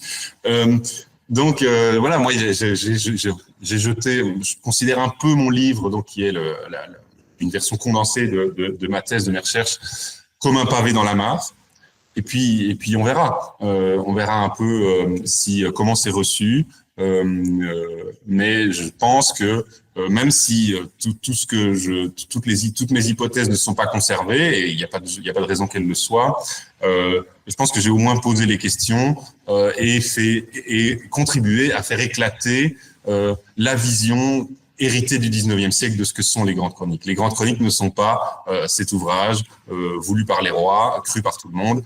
Non, les manuscrits nous donnent quand on les étudie, nous renvoient une image infiniment plus complexe, mais aussi beaucoup plus intéressante finalement, beaucoup plus historique, beaucoup plus humaine, de ce qu'a été le succès d'un ouvrage historiographique dans la France du bas Moyen-Âge. Donc, je prétends pas avoir fermé la question, mais désormais la question est au moins ouverte. Elle existe. Bah écoute, en tout cas, bravo pour tout ce boulot accompli. On espère vraiment que la diffusion de cet entretien pourra apporter la petite pierre aussi à ton boulot et à la diffusion de tout ce que tu as pu faire. Ben oui, c'est très gentil du coup de m'avoir invité. J'espère effectivement que ça va aider. Est-ce que tu aurais des références bibliographiques ou autres à conseiller à toutes les personnes qui nous écoutent pour approfondir un peu les différents sujets abordés aujourd'hui? Parce que finalement, de ce sujet des grandes chroniques de France, on a abordé quelques sujets. Les éditions existent. Elles sont anciennes, donc elles sont en ligne, c'est facile. Trouver le texte des grandes chroniques, c'est très facile, si on s'y intéresse. Donc les 3 éditions, celle des Mauristes, celle de Paulin Paris et celle de Jules Viard et Roland de la Chenelle, sont disponibles en ligne. Il y a énormément de manuscrits qui sont numérisés. Alors il y en a plein, par exemple, qui sont à la Bibliothèque nationale, donc qui sont simplement sur Gallica. Donc si on s'intéresse à quoi ressemble un manuscrit des grandes chroniques, les différents types de manuscrits qu'on peut avoir, voilà, on peut simplement aller jeter un œil sur Gallica. C'est toujours intéressant de voir la matérialité de ce que ça représente, un texte au Moyen-Âge.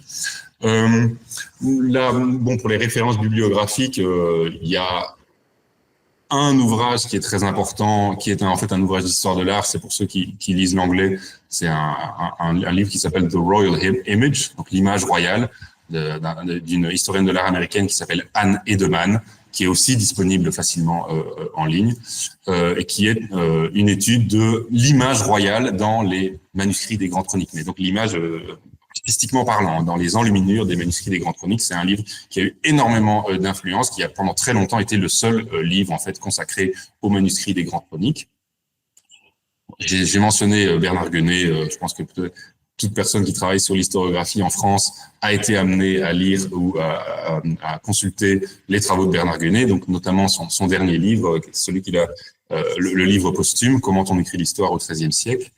Puis alors, bon, voilà, plus modestement, si on veut vraiment pousser, on peut lire mon livre aussi, comme tu l'as mentionné, Devenir l'histoire de France. Mais je dirais que finalement, en dehors des livres, en dehors des manuscrits, en dehors des éditions, ce qui est en fait intéressant, même si c'est pas directement lié aux Grandes Chroniques, c'est d'aller à Saint-Denis, tout simplement, c'est d'aller visiter la basilique de Saint-Denis, de voir là les gisants des rois, de voir le tombeau de Dagobert, de voir l'autel sous lequel il y a prétendument les reliques de Saint-Denis.